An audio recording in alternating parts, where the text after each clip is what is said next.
É isso aí, pessoal. Sejam bem-vindos a mais um episódio do Somocast. Hoje a gente vai ter um papo aí mais leve, descontraído. Vamos falar um pouquinho de tudo. Pô, Marcel Mila. Marcel, vou ler teu currículo aqui rapidinho, só pra gente já poder embarcar na nossa entrevista hoje, no nosso bate-papo. Graduado em Direito, mas, Ninguém é perfeito. né, fez a transição aí pro mundo do vinho. Foi colunista, porra, de uma pancada de veículo aí de comunicação. Vou ler uns aqui, mas provavelmente eu vou pular. Pô, o Caderno Paladar do Estadão, o Estado de São Paulo, Portal Veja São Paulo, Revista Adega, Revista Gula, Prazeres da Mesa. Deve ter mais alguns aí no meio do caminho, né? Tem os Tem portais mais da aí. economia, né? O É, FIG, agora Brasil Journal também, enfim. além de jurado de alguns concursos internacionais aí, coautor também do Guia dos Vinhos, né? Junto com a Suzana e com Gerosa e Ricardo César, isso isso aí. aí. Pô, Marcel, obrigado aí pela participação. Que isso, uma honra, um prazer. Canatão, Saúde. saúde a Muito nós. bom. Antes da gente iniciar o papo, só agradecer nossos parceiros.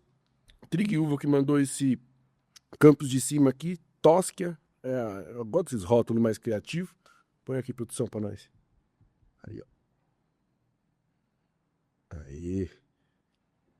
Um vinhozinho custo-benefício muito legal. Triguiuba.com, acessa lá. E ainda com o nosso cupom mais 10% de desconto. Somcast 10. Bora fortalecer nosso parceiro aí. QR Code na tela, tem o link na descrição. Não tem desculpa. Agradecer também a. Eu vou tomar cuidado aqui de novo para poder mostrar. Sem blá blá blá. Curadoria de vinhos sem blá blá blá. Vinhos nacionais. Não posso errar o slogan do meu cliente, né, cara?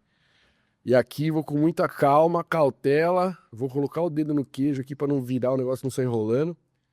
Vai, produção. Aí. Olha lá. Aí. Tabuinha aqui compondo com queijinhos do Queijólatra, Elvão, curadoria de queijos nacionais aí, só de pequenos produtores, coisa linda. Ó, aqui a gente tem um queijinho de ovelha, um queijinho curado, coisa linda.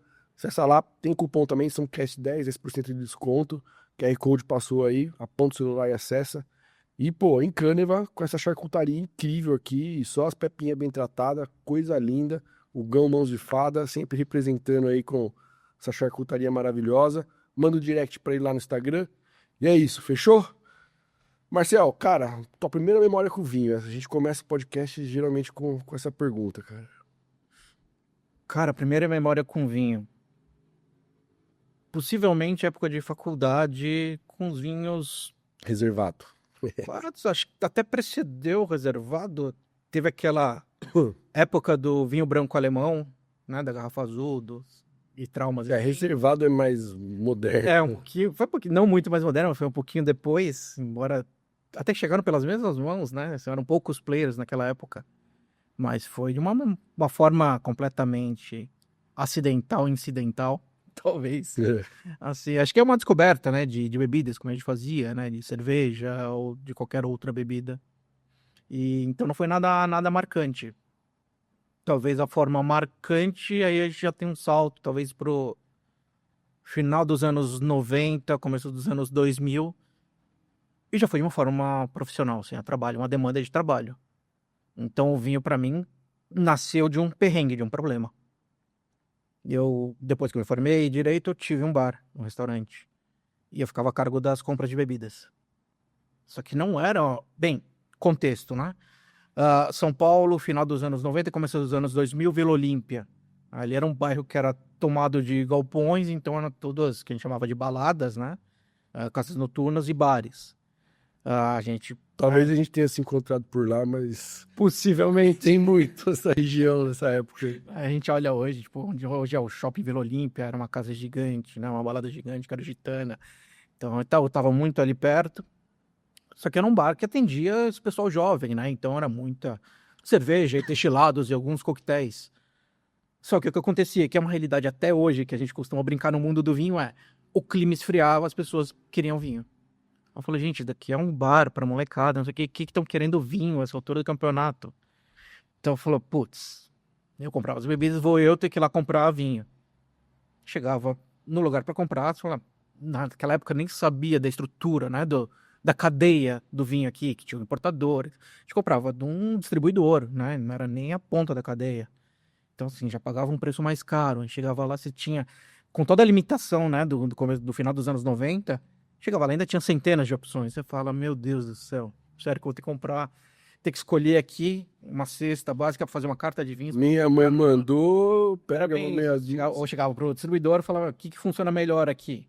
Aí o cara te fala os 10, que ele tem maior margem de lucro. Você dá uma limada aqui, fala, também não vou ser o trouxinha aqui de aceitar tudo. Vai, vamos começar com isso, isso, isso. E aí você escolhia 5, você escolhia 10. E começava o ruído, né? Enquanto continuava frio. Poxa, mas você só tem essas opções. Não, esses vinhos são muito ruins. Não sei o quê. Você fala, que porcaria de vinho, cara. Nasceu literalmente de um perrengue. E aí eu falei, preciso comprar melhor. Para comprar melhor, vou ter que estudar o tema. Tá? E aí foi. Tive que começar a fazer curso para atender uma demanda do cliente de um bar que o foco não era vinho, inclusive. Que loucura, cara. Então aí você vai estudando, você vai degustando, obviamente, foi ampliando o horizonte. Direito, então, você nem exerceu? Ah, praticamente não. Acho que eu tive alguns bons clientes que me ajudaram no começo. Mas assim, o que fez minha renda nesse começo foi a gestão do bar. Pô, que legal. Sociedade de gestão. Mas então conta um pouquinho então dessa tua trajetória aí, até esse exato momento que você resolveu estudar vinho e aí tudo mudou, né? Bem, são 25 anos, né? Você tem quantas horas aqui de bateria? Não, não tem bateria não, nossa câmera é ligada na tomada, pode ficar à vontade. Ah, então tá. Já sofremos muito com o negócio de bateria. Seu filho nasce quando mesmo? Janeiro. Ah, então acho que dá pra terminar a tela. Parabéns, aliás. Saúde. Mas nasceu dessa forma, tinha um bar focado em destilados, tudo isso. Tive que começar a estudar vinho. E me dividia, né, entre as coisas. Tinha um tempo livre durante o dia, um bar que funcionava muito mais à noite. Então, durante o dia você tinha a parte de gestão.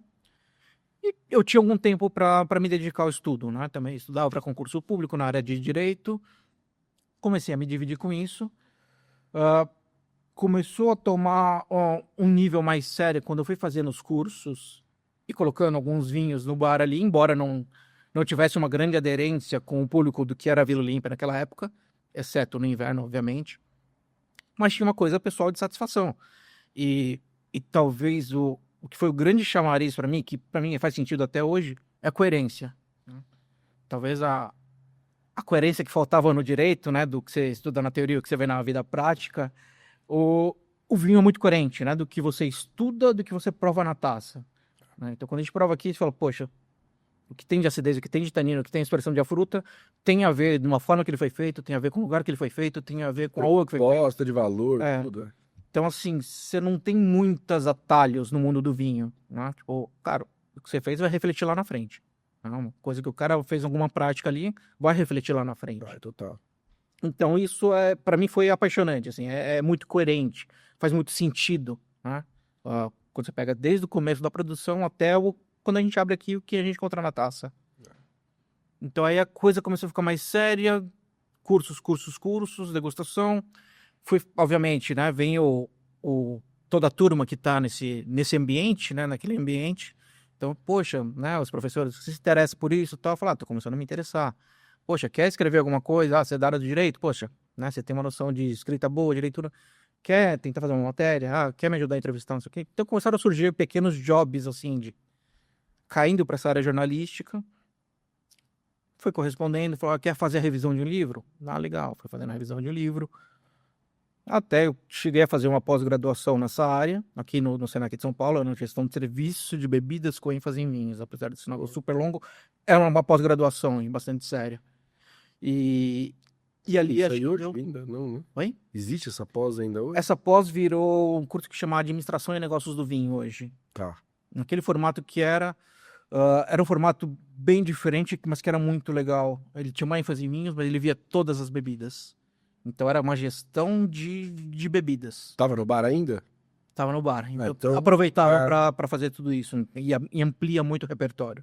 Então a gente via de chás, cafés, todos destilados um por um, com um tempo muito maior, obviamente, dedicado ao vinho. Mas alcoólicos e não alcoólicos. Águas, via tudo.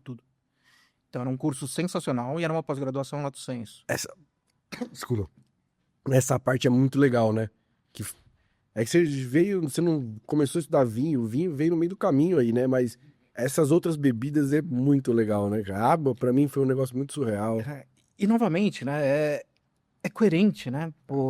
Poxa, você pega uma água muito mineral, você vai entender de onde ela veio, qual o processo que ela foi infiltrando na terra por muito tempo, que vai pegando aqueles oligominerais e no final vira aquele produto final. Vale a mesma coisa para destilados, né? Para uísque, uma das viagens mais marcantes dos tempos recentes para a Escócia. Você pega e fala, cara, é uma cultura que existe lá. Tudo bem, Já. bebida alcoólica com todas as prudências e tal, mas como aquilo se enraiza numa cultura local é como vinho, é como o chá, é como o café. Extrapola o álcool, né? Faz parte da identidade do povo ali, né? Exatamente. E literalmente, né? Reflete na personalidade do povo, no orgulho do povo, é muito legal. Eles têm, é aquilo, né? O escocês levanta muito a bandeira do whisky, o americano também, do bourbon, o mexicano, tequila. A gente já teve essas discussões aqui, só o brasileiro que não levanta a bandeira do próprio destilado. De tudo, né? A gente tem desde a nossa cachaça, mas até o nosso café, as nossas águas. Cara, tem águas minerais sensacionais. Pra matar a sede, não dá de 10 a 0 no mundo inteiro. É leve, qualquer coisa, literalmente, né? De matar a sede, você bebe assim e fala, nossa, é isso. E então aí foi desse curso de pós-graduação, se tornou uma coisa mais aprofundada. Isso foi 2006, 2007, talvez. E aí um curso de 1 ano e meio também. Então ali tinha um núcleo de colegas e professores que foi abrindo trabalhos de uma forma um pouco mais séria, né? E aí, quando eu saí dali, eu estava saindo também do bar e consegui já uma oferta de trabalho que era na World Wine, uma importadora que estava no seu começo naquela época ainda. O Grupo La Pastida. A La Pastina já existia há bastante tempo, eram operações separadas, né? Ainda são operações separadas, La Pastina e World Wine, com a divisão de vinhos tintos. E ali eu entrei nessa parte um pouco mais de gestão, né? Tinha uma função de coordenador de produtos, que basicamente fazia aquele meio de campo entre o produtor e o que se vendia aqui, né? Então, como se trabalha cada nicho de produto, naquela época eram uns 3.000 SKUs, você tinha hoje possivelmente mais, então eram 3.000 produtos, e aí a gente começa a entrar nessas nuances, né, das dificuldades do mundo do vinho. Então, quando você pega uma operação de importador, você pega, poxa, acho que um supermercado de grande porte não tem 3.000 SKUs catalogados para se trabalhar, né? E uma importadora, simplesmente de vinho, tem que lidar com 3.000 produtos diferentes dentro do seu sistema. É muito louco. E que a cada ano muda o preço, muda a safra e muda todos os registros, enfim. É uma coisa... É um mercado muito particular, né? E muito detalhista, muito detalhista. Então ali foi essa primeira parte... Uma grande escola, né? Que você já cai no meio da seara maluca também, né? Sim, mas que é interessante, né? Então, o produto dá suporte a tudo isso, né? Então, ok, é muito detalhe, é muita nuance, é muita virgulazinha ali para você ficar contando qual a vocação de cada produto, né?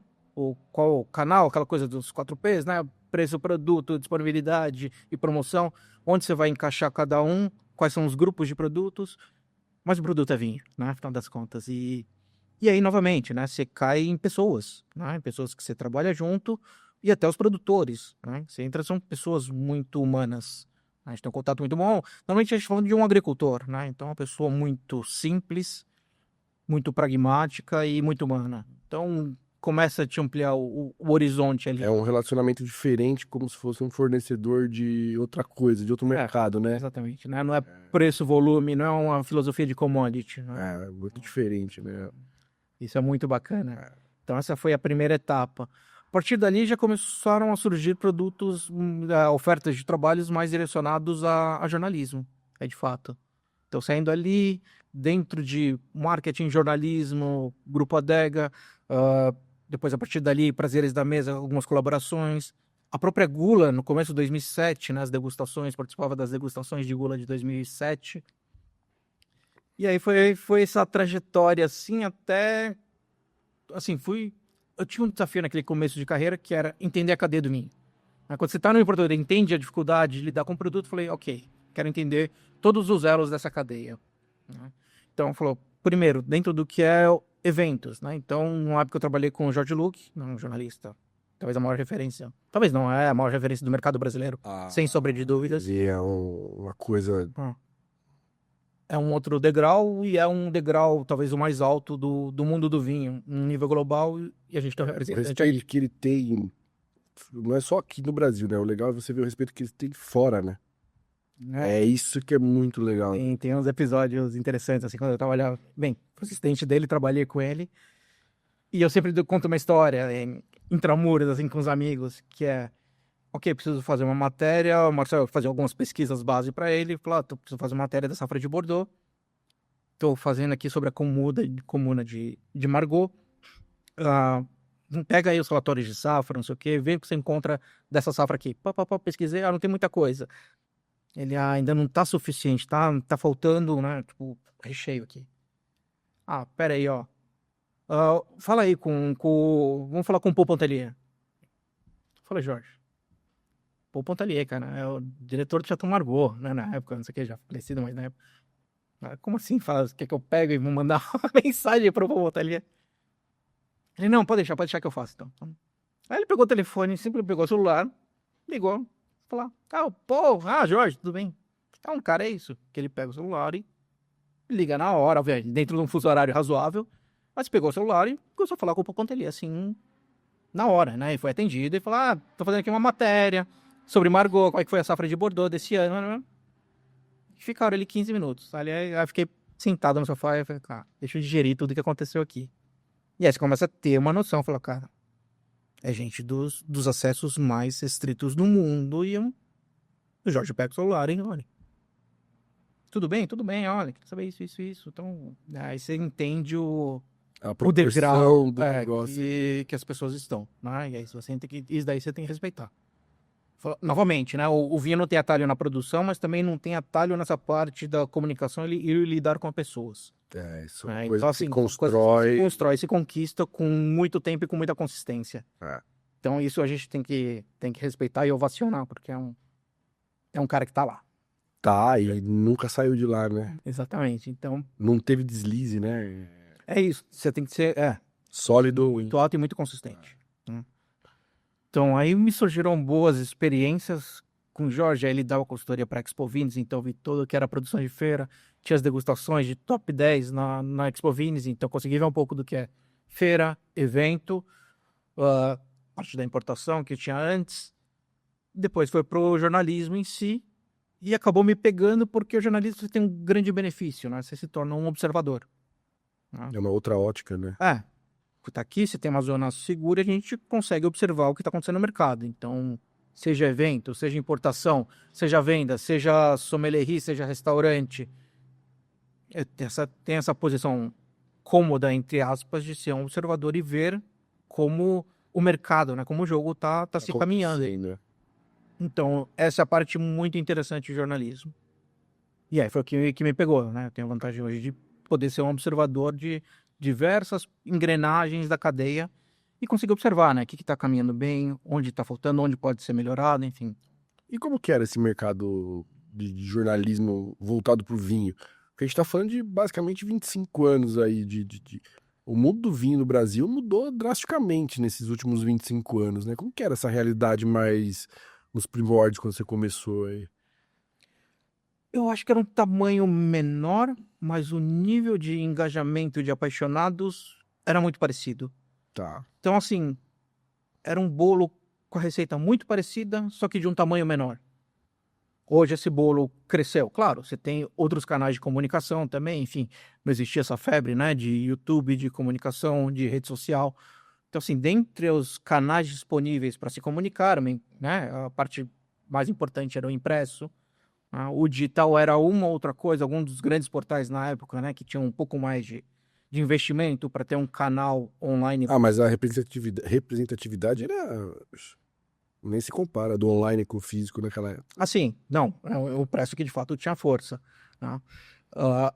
Isso mudou, mas o nível de paixão das pessoas, o perfil dos eventos que congregam, que se reúnem, isso não mudou. Né? Então, assim, você pega a rota, né, que cara, comecei a gostar de vinho. Cara, você vai em uma degustação, você vai em um evento, você encontra umas pessoas que gostam de vinho. Você tem uma identidade que vai além disso, você vai montar uma confraria. Confraria. E aí você vai criar, talvez hoje, que muda hoje, um grupo de WhatsApp e vai querer trocar opiniões, até ofertas de vinho. E falar, cara, esse vinho eu encontrei em tal lugar, tá super barato. Olha, esse importador, não sei o quê. Poxa, ficou uma confraria importante. Cara, esse importador quer fazer uma degustação para nossa confraria.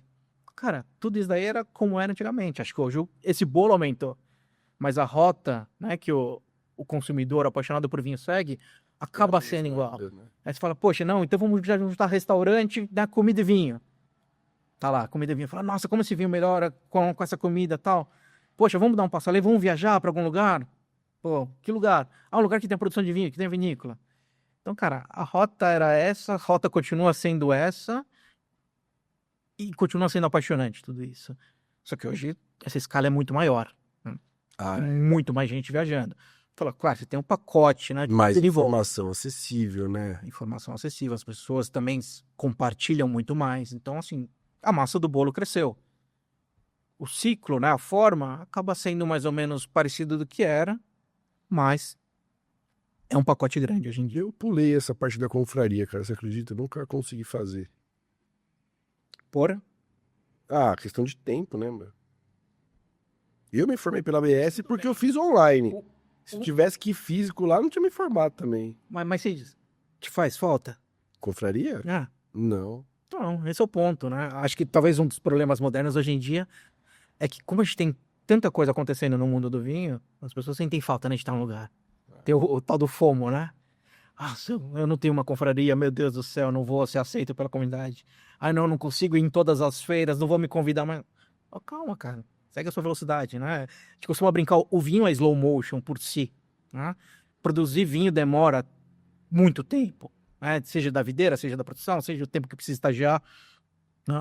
E, novamente, o vinho também, ele pede um tempo para você apreciar, para se curtir. Você abre uma garrafa, falei, você vai querer comer alguma coisa para acompanhar. Não é essa coisa, pá, vamos, shot, tchau e vambora, né? Então, cara... Respira. Pressuriza, né? Tudo isso. Até porque a gente vive em São Paulo. Se você quiser participar de tudo de vinho, você não trabalha, você não faz mais nada, né? Não, gente, exatamente. O que seria ótimo, mas não, infelizmente. Mas tem coisa de vinho toda hora, de manhã, de tarde. De manhã não, vai mais almoço, à tarde, jantar, fim de semana. É isso. Você acha uma coisinha aqui. E ainda que não tivesse, né? Ainda que, poxa, olha, tem esse tempo livre. Cara, o vinho pede uma digestão também, né? A gente recebe muita informação. E muitas vezes a gente não tem o tempo para consolidar essa informação. Eu sinto falta, talvez, nos começos, que era uma agenda mais tranquila, até de pautas também, né? O tal do desovar o conteúdo. Poxa, mas a degustação, eu provei um monte de vinho ontem, não tive tempo de parar, de digerir aquela informação, de pesquisar. Poxa, colocou uma informação do verdelho da Ilha da Madeira, que é diferente, que é a mesma da Ilha do Pico, mas que é diferente da verdelho do continente, e que é diferente da verdelho da Espanha. Peraí, vamos organizar essas ideias, talvez tivesse até um conteúdo, mas já não tem tempo, né? Hoje tem mais não sei o quê. Hoje, então, tá muito mais frenético. E antigamente, acho que a gente tinha mais tempo, né? Pra poder entrar nesse assunto e falar, poxa, aqui tem um tema legal, de repente. Né? E aí você acaba revisitando a sua degustação. Então você acaba fixando melhor também a memória. A informação. Hoje, segue daqui pra cá. Então, acho que hoje o desafio é... E é um desafio próprio também, cara, calma. Não tem esse desespero de estar em todos os lugares ao mesmo tempo, de cobrir tudo. Vamos, claro, selecionar o que, em princípio, parece interessante, mas digerir essa informação, né? Tipo, olha, quais são as sacadas, quais são os insights desse cara, desse vinho, desse produto, né? O que faz ele diferente no tabuleiro do mundo do vinho. A gente tem muito vinho por todos os lados. O que esse cara é diferente dos outros? É isso, né? O que é o principal? Então, isso acaba se perdendo um pouquinho. E aí, né? Ctrl-C, Ctrl-V, vamos pegar a tua ficha técnica, brum, dissolve ali. Aí você vê um monte de conteúdo assim, que fica entulhando, né? Internet e tal. Cara, simplesmente você não tem um filtro, né? Então, você simplesmente copiou, colou, né? Ou então, é legítimo, você usou uma IA, que também, basicamente, está pegando, angariando toda a informação que está na internet, consolidando tudo e jogando para você, com erros e acertos, mas enfim, é uma solução fácil, pode ser cômoda, super, mas não vai te fazer consolidar e não vai te fazer ter novos insights, né? Não vai te trazer novas ideias, não vai te apontar um caminho, não vai te apontar uma luz no fim do túnel, uma tendência, nada disso, né? Eu tenho a clara ideia é que você precisa usar ela para analisar dados, não para criar para você. Então, por exemplo, o nosso episódio do podcast vai pro ar, eu coloco ele lá no YouTube, jogo numa IA, pego toda a transcrição do vídeo, ele vai criar um resumo, os tópicos principais, beleza. Aí vale a pena você usar. Agora, para criar um conteúdo criativo, aí, ou trazer uma informação, buscar uma informação para você, eu acho um pouco mais complicado. E por acaso eu tava vendo ontem ou anteontem, essa coisa de TikTok, uma pessoa falou, olha, não sei se era um podcast ou não, mas a pessoa ia entrevistar alguém, você fala, olha, se eu fosse entrevistar essa pessoa via IA, ele usou uma IA, que eu não lembro qual era a ferramenta, mas que ele pegava todas as informações dessa pessoa que estava disponível na internet e transformava como se fosse um diálogo já com perguntas e respostas, feita tudo como IA. Aí você fala, putz, ok, você fez um resumão, mas não te agrega nada, né? Não vai te contar nada de novo. Então, eu acho que essa história, por exemplo, do Pontalia com o Jorge, acho que eu nunca tinha comentado assim, em público, assim. Então, cara, isso nunca ia aparecer.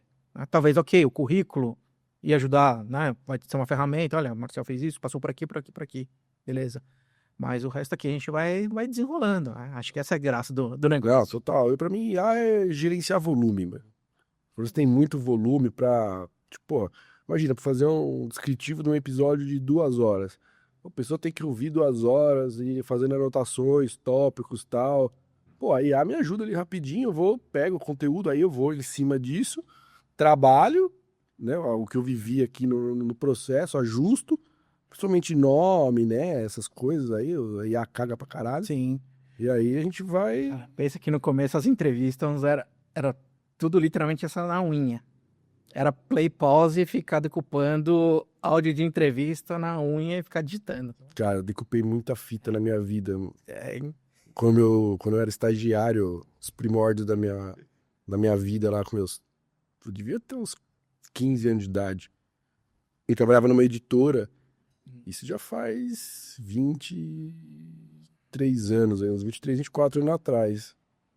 Cara, era aqueles gravadorzinho, play, pause, retrocede, não sei o que, era uma editora de sustentabilidade, né? Então, pra mim, na época, 15 anos de idade, uns termos que eu nunca ouvi na minha vida. Então, tipo, cara, me fez ser um cara muito antenado com relação à sustentabilidade também. Tanto que tenho muitos clientes até hoje na área de sustentabilidade. legal. E, pô, decupava fita lá, fita de 2 horas de congresso, aquela gravação longe, não dava pra escutar os velhos falar. Porra, É isso. era uma outra época, Era- cara. Mas isso é legal, né? Enfim, você gastou um esforço para fazer aquilo, então você entende também o esforço que você trilhou para chegar até aqui. Então, quando você chega hoje aqui, você fala, cara, você tem um produto legal, você fala, meu, ok, mas já vi o outro lado também da moeda, né? Já tive que ralar muito para colocar tudo isso. E faz parte do crescimento e aprendizado. Então. Não, total. E assim, pra você se propor a estar aqui como um host pra fazer uma entrevista, você tem que estar um pouquinho calejado já da vida, né? Não dá pra você vir na loucura aqui. Eu acho que pro projeto funcionar, você tem que ser um momento muito particular, assim, né? Você tem que estar realmente disposto, com uma confiança um pouco alta, porque senão não roda, cara. E maturidade como pessoa. Não, total, tem, isso aí principalmente. tem isso, né? Precisa ter uma bagagem, tudo isso. Então, você acumulou episódios e histórias para Já. sentar aqui e desenrolar qualquer assunto que a gente coloque no meio do caminho. E mais do que isso, 15 anos como dono de uma agência. Então, assim, aí sim é onde molda o cidadão, né, cara? Você toma a porrada do mercado. Porque eu montei a agência, eu era novão também, era super novo, tinha uns 23 anos de idade.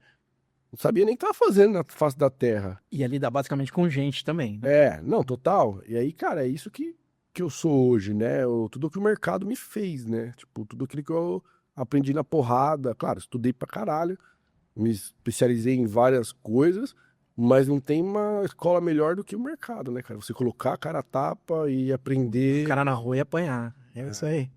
É muito louco. Eu falo às vezes, cara, tipo, pra uma galera um pouco mais nova. Cara, eu ia apresentar, quando eu trabalhava em agências anteriores, a gente ia apresentar campanha de publicidade, era os papelzão preto lá com aquele isoporzinho atrás lá que eu esqueci o nome lá, era um papel foam, aí colava uma cartolina preta, pegava aquelas cola spray lá pra colar os anúncios de canção lá, assim, pra levar as pranchas de anúncio.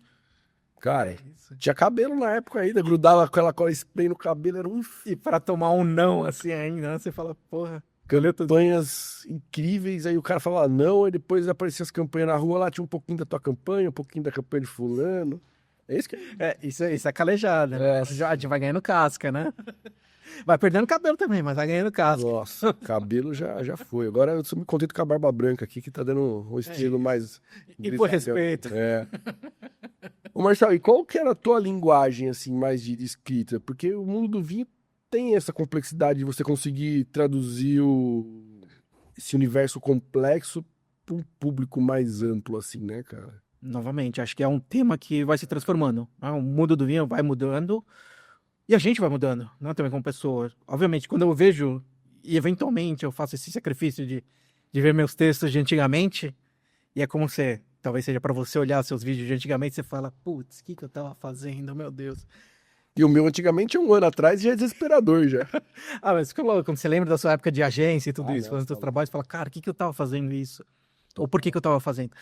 E quando eu olho meus textos de antigamente, era um texto burocrático, né? Tipo, e de fato, era um texto de uma pessoa que estava... Era uma pessoa egressa do mundo do direito. Então era blocado, era pensado como uma petição quase, né? Tipo, aqui... Defesa. Exatamente. Tipo, ó, argumento, contra-argumento, tese, antítese, conclusão. Então era muito encaixotado, assim. Que era a linguagem da época um pouco também, né? Mais É. rígida, né? O público do vinho era também um pouco mais sênior, então também admitia, né? Tolerava uma linguagem, eu pedia uma linguagem mais formal, o que talvez tenha sido uma sorte para mim, né? Então encaixou, né? Com Fluiu. a forma de escrita com o público a que se destinava. Né? Fala, nossa, o menino escrevendo assim e tal, não sei o quê. Ah, legal, surfa a onda. E surfei. E acho que aí com o tempo o vinho foi se informalizando, né? Seja no serviço, seja no rótulo, né, que você falou, né, poxa, década atrás você nunca imaginava encontrar Sempre foi brasão, aquela coisa mais clássica. mesmo no Brasil, mesmo lugares de Novo Mundo, Novo Mundo que não tinham, talvez essa coisa de estar preso à coisa tradicional, era raro ver coisas mais informais. Isso foi mudando, então acho que meu texto também foi mudando. Uma das coisas que talvez o direito ainda me ajuda, tinha um professor de direito civil que era considerado um carrasco de notas, assim. E na verdade não era, né? Na verdade dava uma nota muito baixa, mas que era um cara muito pragmático. Né? Falava, né? Naquela época era folha ao maço, né? Aquela folha que sabe, faz de prova manuscrita. E direito, todo mundo adorava escrever. Então uma prova de 2 horas e meia, pá, a pessoa escrevia 8 páginas, assim, para responder uma prova de direito. Você fala, cara, o que eu tô fazendo nessa faculdade, meu? Não é pra mim. E aí, pô, a pessoa escreveu 8 páginas, 2. Tirava nota 2. Aí falou, chegava na minha vez, nota 2 também, mas pelo menos eu escrevia só uma página. Justíssimo. E a argumentação dele era muito bacana e que eu trago até hoje, que era, chegava, né, senhores alunos, né, não que eram só os homens burros, mas senhores não enfrentaram a questão, né, no direito, aquela coisa de aluno empolgado. Ele perguntava uma coisa muito simples e que a resposta era super simples. E a pessoa descrevia todo um contexto. Falou, nossa, uma lei do inclinado, que a pessoa, não sei se ela tá na posse ou não, se tiver um parente, não sei o quê. Você cria 20 hipóteses possíveis e você não respondeu o principal da pergunta que ele tinha feito. Então, talvez o que eu hoje aproveito para isso, qual que é a questão que eu falei? O que esse cara faz diferente dos outros? Por que é importante para a pessoa que vai ler, o que ele faz diferente? O que ele faz de igual, cara, é o que tá tudo aí. Então, para mim, quando a gente fala de lead, fala, cara, o que é o essencial? Uma coisa. O que esse cara tá fazendo de diferente? Onde ele tá apontando para um novo caminho? Não, E aí hoje, no mundo do vinho, é importantíssimo você apontar esse caminho do diferente, né, cara? Exatamente. Então, e te falou, e não é questão de certo ou errado, mas, olha, está se tentando fazer algo. Se vai ser bem sucedido ou não, se vai gosto, moda, rótulo, preço, enfim. Não, vai errar, vai acertar, né? Com qualquer processo. E tudo isso depois você pode colocar no seu texto, né? Mas o importante é isso. Falar, cara, o que esse cara faz diferente? E depois a linguagem a gente consegue ser um pouco mais informal também hoje em dia. A gente consegue ter uma linguagem um pouco mais coloquial de se falar. Como a gente fala um diálogo no dia a dia. Né? Acho que isso o mercado permite também. E falou, e acho que não é um fenômeno isolado, né, da comunicação, que a rede social também ajuda bastante. Obviamente, sem usar tantas gírias, né, ou abreviações que a gente usa numa rede social, mas o próprio serviço do vinho, né? Como ele foi se informalizando. Ah, graças a Deus, né? Então, olha, antigamente o restaurante tinha que ter quantos modelos de taça diferentes, a taça de espumante, a taça de vinho branco, a taça de vinho tinto, e qualquer vinho, um preço acima de tal, a ordem era decantar, e isso foi simplificando, né? E falou, cara, por que Sommelier, isso não é... terno, gravata, papapá, aquela distância do... É isso, né? Pois não, senhor, o senhor tem sempre razão, senhor. Falou, cara, não, vamos conversar, vamos fazer isso aqui. Então, acho que isso, acho que novamente é o jornalismo, mas acho que não é descolado do mundo, né? A gente tem mais liberdade, no final, pra gente ser a gente mesmo, né? Falou, a gente acumula alguma bagagem, tem alguns fios brancos na cabeça, então, ok, a gente pode ficar um pouco mais solto em relação a isso. Como foi pra você essa transição, então, mais pro digital, assim, né? Rede social, foi mais tranquilo ou... Nunca é, né? Mudou Acho que não muito? continua assim, é verdade. É sempre amor e ódio, né? É. Então, na verdade, eu nem penso muito sobre isso. Ah, ainda bem, porque também não é uma ferramenta de remuneração para mim, né? Não é uma ferramenta de trabalho essa parte de digital. É para os veículos que eu colaboro, né? Tá, Então, aqui eu mas produzo conteúdo. não é o teu perfil Eu penso pessoal. no meu perfil pessoal, eu não utilizo com esse propósito. Então, me dou a liberdade de falar, cara, não enche o saco, não. Não vai ficar transmissão postada? Cara, paciência. Eu também não. O meu pessoal é totalmente travado, Então, não tem nada a ver. então é isso, cara. Não tô afim, isso aqui não. Vou postar só uns stories agora, beleza. E Tanto que no paciência. projeto aqui eu quase nem apareço. Então, Nos stories ali, na questão de rios. Cara, se eu puder deixar só o convidado falando, pra mim é melhor. é isso. E esse é o ponto, né? É o formato que funciona pra você. É. Poderia ser melhor se você trabalhasse isso, ou se você tivesse, novamente, né? Se você fizesse mais, ou tivesse mais lugares, fazendo mais coisas. Cara, poderia, mas pra você, pra sua forma de viver a vida, então vale esse esforço Que custo, né? pra isso? Qual que vai ser o retorno? Cara, não sei. Então, Equilíbrio, né? eu Achar esse ponto de equilíbrio é muito difícil, né? Só maturidade te traz. ia tateando. Você fala, cara, legal, não, putz, me matei ali, não serve pra nada, é um monte de gente chata, e, cara, não, pra mim. E tem muito disso no vinho, né, cara? Só os baba-ovo falando bem. Não tem- E falou, e aí tem outro fator, né? Eu também não condeno nada disso, mas porque é um universo sedutor, Porra. né? Vamos falar a verdade. Então a gente tá falando, poxa, às vezes você vai numa degustação, você começa né, a ganhar algum destaque, aí você tá numa degustação, poxa, te servem lá 6 vinhos, aí você começa a ver os preços, poxa, R$ 1.000, R$ 2.000, R$ 3.000, R$ 5.000. Fernando, quando você fala, cara, eu tô provando vinhos aqui na mesa de R$ 20.000, de 30 mil, que pode ser de 100 mil, que pode ser O infinito e a lei. que pode ser algo que não tem preço, né? Que são vinhos só de leilão ou de coleção. Então é um universo sedutor. Então também é compreensível que as pessoas tentem não ser desagradável, né? Só que aí você também você deixa sua personalidade de lado, né? Eu tenho esse defeito. Eu não consigo deixar minha personalidade de lado, assim. Eu sou muito eu, assim. E cara, não te faz falta em nada. O ponto é isso, mas novamente, vem com maturidade, com tudo isso. Total. Então, são formas de ver a vida, no final das contas, né? E falou, quando você vai conhecendo pessoas, você vai cruzando com pessoas no caminho. E é isso, o vinho também, o vinho, né? Mas eu lidar com pessoas, não que o vinho seja algo especial ou só para pessoas com um dom específico. Mas você tem uma linguagem não falada, né? Como a gente tá falando que é o tempo, é saber aproximar. Legal, acho que talvez as grandes pessoas que eu tive no mundo do vinho, eu comecei conversando com algo que não tinha nada a ver com vinho. Falando de futebol, falando de música, tudo isso, você sabe que é uma sumidade que tá ali na frente, tem um papa, não sei o quê, mas, cara, é gente, né? É todo mundo igual. Então, cara, vamos falar assim. Então, uma das oportunidades que eu tive, talvez um dos grandes profissionais da nossa geração já faleceu, acho que 2019, 2020, antes da pandemia. Um inglês chama Gerard Basset. Pô. Master of Wine, Master Sommelier, melhor sommelier do mundo, o MBA do vinho, enfim. Em termos de título, talvez a pessoa que mais tenha títulos no mundo do vinho. Tive numa viagem com ele para Portugal. Eu falei, caraca, ele já estava doente, ele teve um câncer, então assim, já estava num momento de saúde bem fragilizada. Eu falei, cara, conheço a história desse cara, isso aqui, eu falei, pra mim é um profissional de uma geração, assim, é um cara obstinado, obcecado. E ele falou, putz, né, cruzava o café da manhã, cumprimentava, não sei o quê, mas, né, vamos respeitar o espaço, da distância, não sei como é que tá o humor.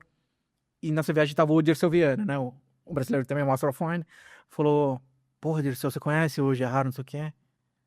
Claro, não sei o quê, pô, não, ele tá aqui com a gente, não. Pô, tava pensando em, será que eu consigo uma entrevista com ele pra fazer um bate-papo, não sei o quê? Ele, pô, claro, vamos lá, tava no meio do café da manhã. Não, vamos lá, quer que eu fale com ele agora? Eu falei, não, não, não, não, calma, calma, calma, não. Pô, vê se ele tá disponível, se ele tem disposição, não sei o quê.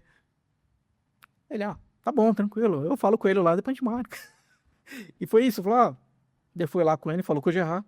Falou, poxa, quando ele quiser, não sei o quê, a gente vai e senta aqui, ou no lobby, ou durante a viagem, qualquer momento que ele quiser.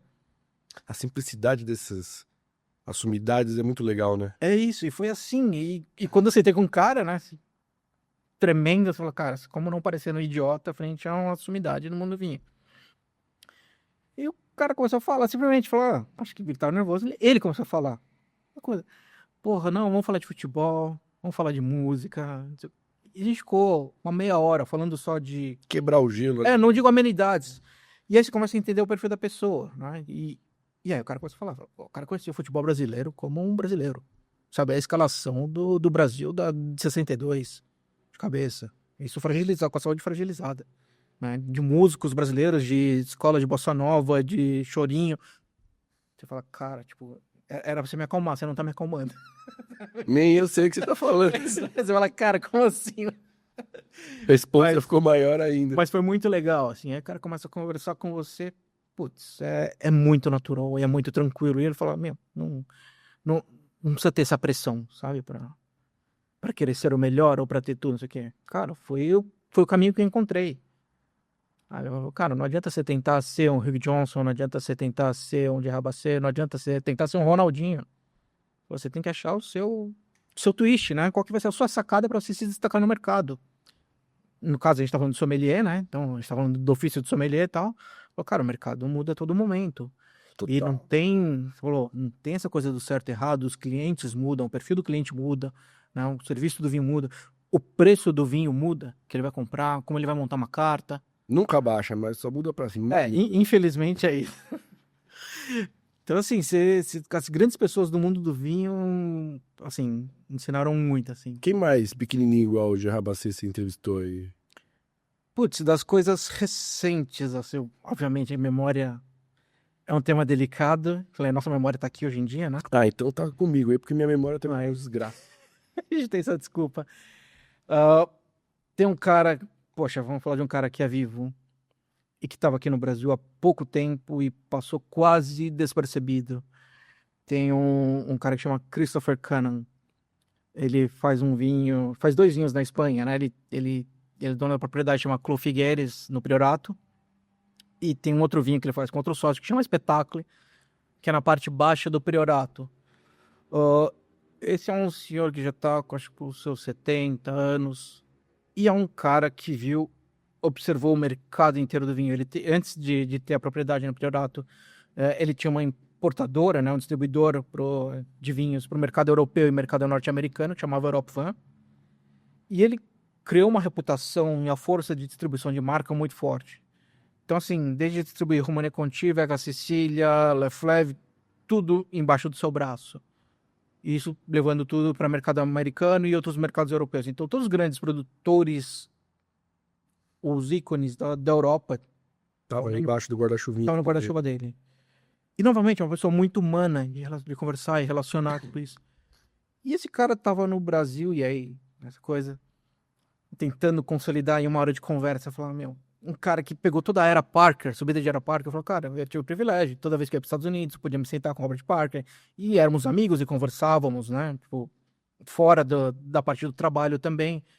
Então, um cara que pegou desde o descobrimento de uma região que foi o Priorato, por acaso uma região que ele escolheu para ter uma vinícola, mas antes de René Barbier ele já observava o Priorato, que na época das cooperativas. Ele viu uma região crescer, emergir, acompanhou todo o desenvolvimento do que é Borgonha, Champagne, as eras de Vega Sicília, todos os ícones do mundo. É um cara que tem na cabeça, é um cara que está vivo. Né? O mercado norte-americano era Spurrier, era Parker. Um cara testemunhou tudo isso de perto.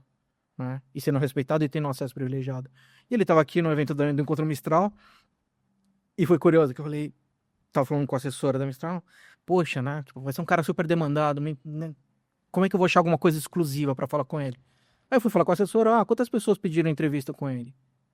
Ah, não, nenhuma, Marcelo, só você. Ela falou, porra, sério que um cara que é talvez o cara vivo hoje que tenha mais história acumulada no mundo do vinho. E aí, quando eu fui conversar com ele, ele falou, poxa, né, você conversou com algum outro jornalista e tal? Aí ele falou, não, só ontem eu fui jantar com um amigo jornalista brasileiro. Eu falei, quem? Ah, Jorge Luque. A gente volta pro tema. É escola boa aí também, né? Então, mas ele falou, são pessoas que, pô, precisa estar do lado, precisa escutar, precisa ver e aprender. E o cara que falou, ele viu várias regiões do mundo, vários produtores crescerem e desenvolverem, e aí perguntando para ele, nem ainda escrever essa matéria, mas que ele falou que o que te chama a atenção hoje em dia? E ele falou do Oregon, por exemplo. Se a gente fala com um cara, ninguém tá olhando, fala, lá tem um senso de coletividade e qualidade que ele falou que ele viu no Priorato antes de explodir lá atrás. Então falou, ok, aí é um tema de alguém que merece Entende ser o ouvido. processo ali, né? Exatamente, né? Falou, é a linguagem não falada. O cara viu, observou, Sinais ali, pequenos detalhes. viu o que estava acontecendo. Semelhança. Cara, esse lugar aqui tem algo especial que vai acontecer.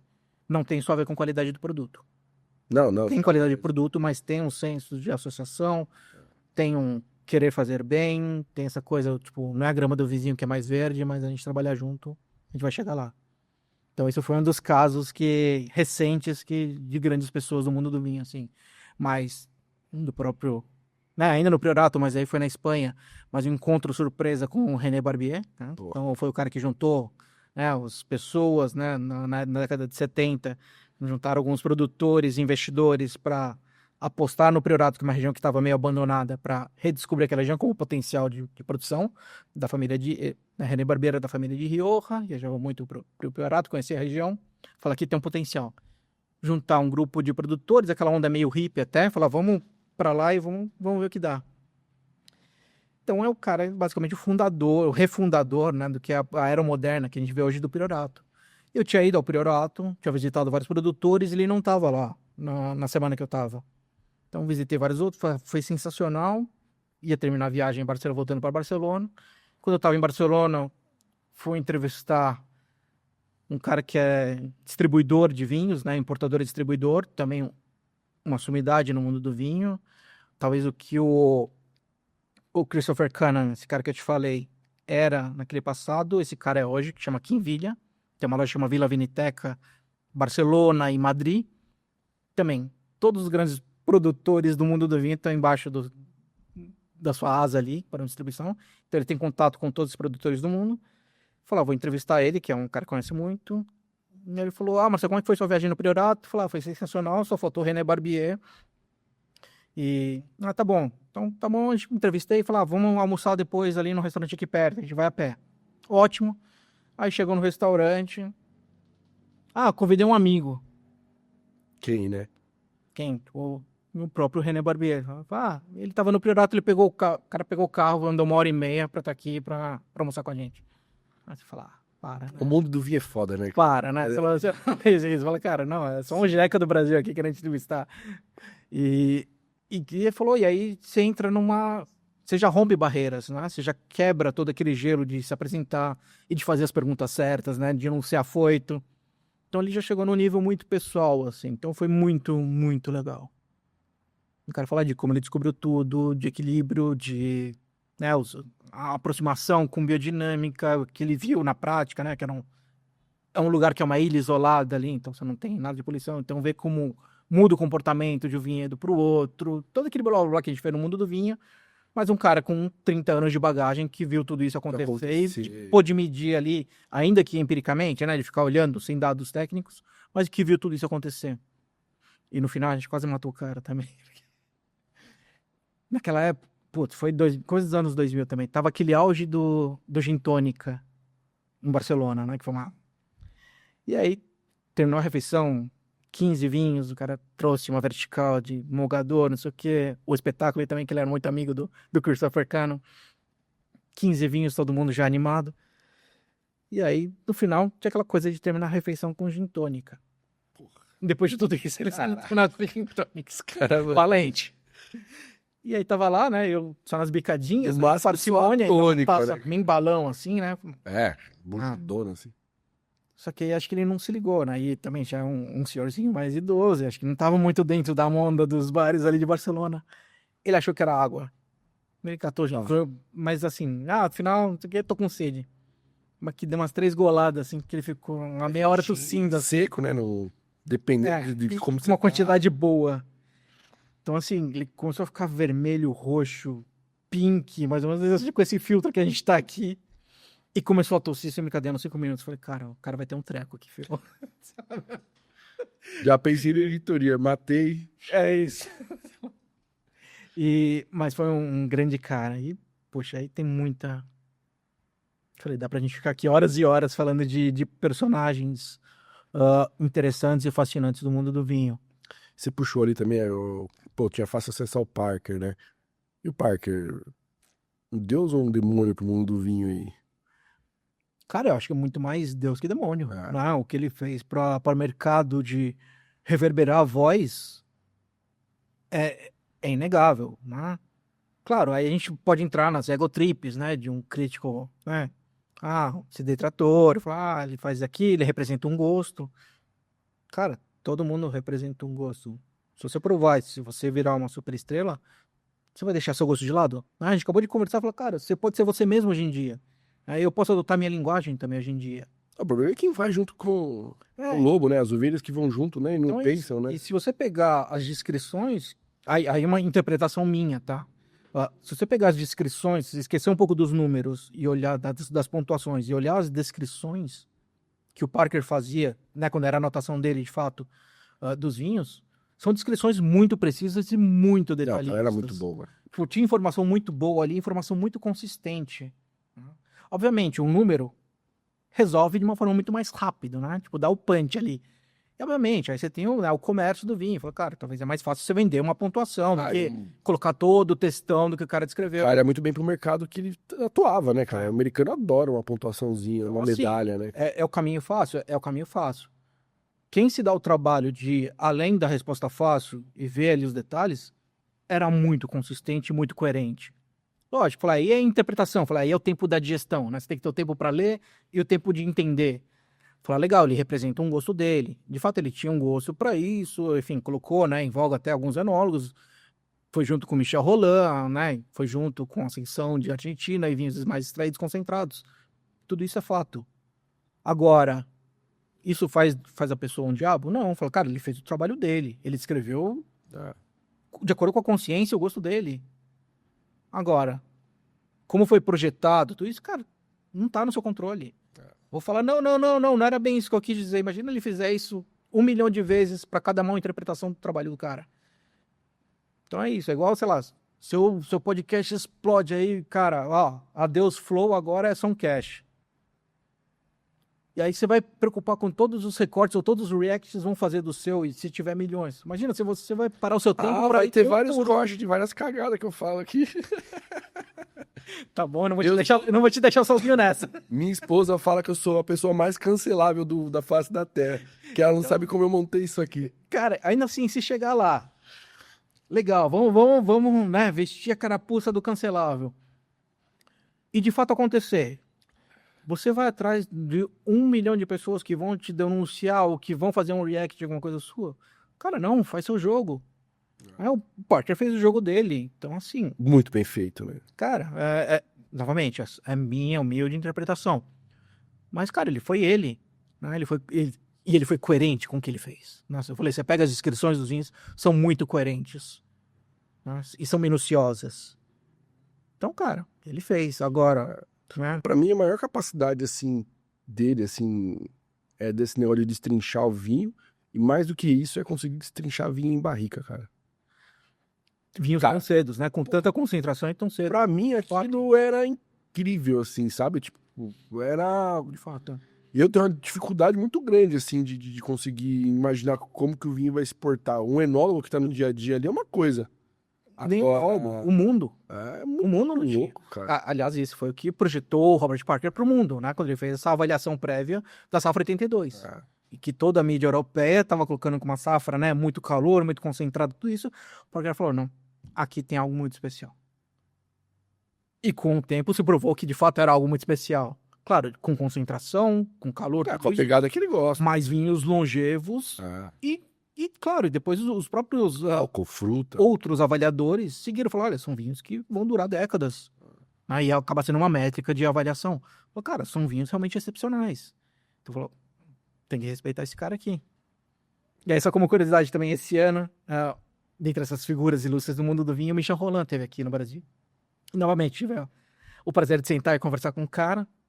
E a gente falando, né? Poxa, né, de mudança climática, essa coisa, para onde vai, né? Onde você sente que tá mudando, se de fato há uma mudança ou era mais estilo. Falar, olha, a maior mudança climática que eu vi no mundo do vinho foi o Robert Parker.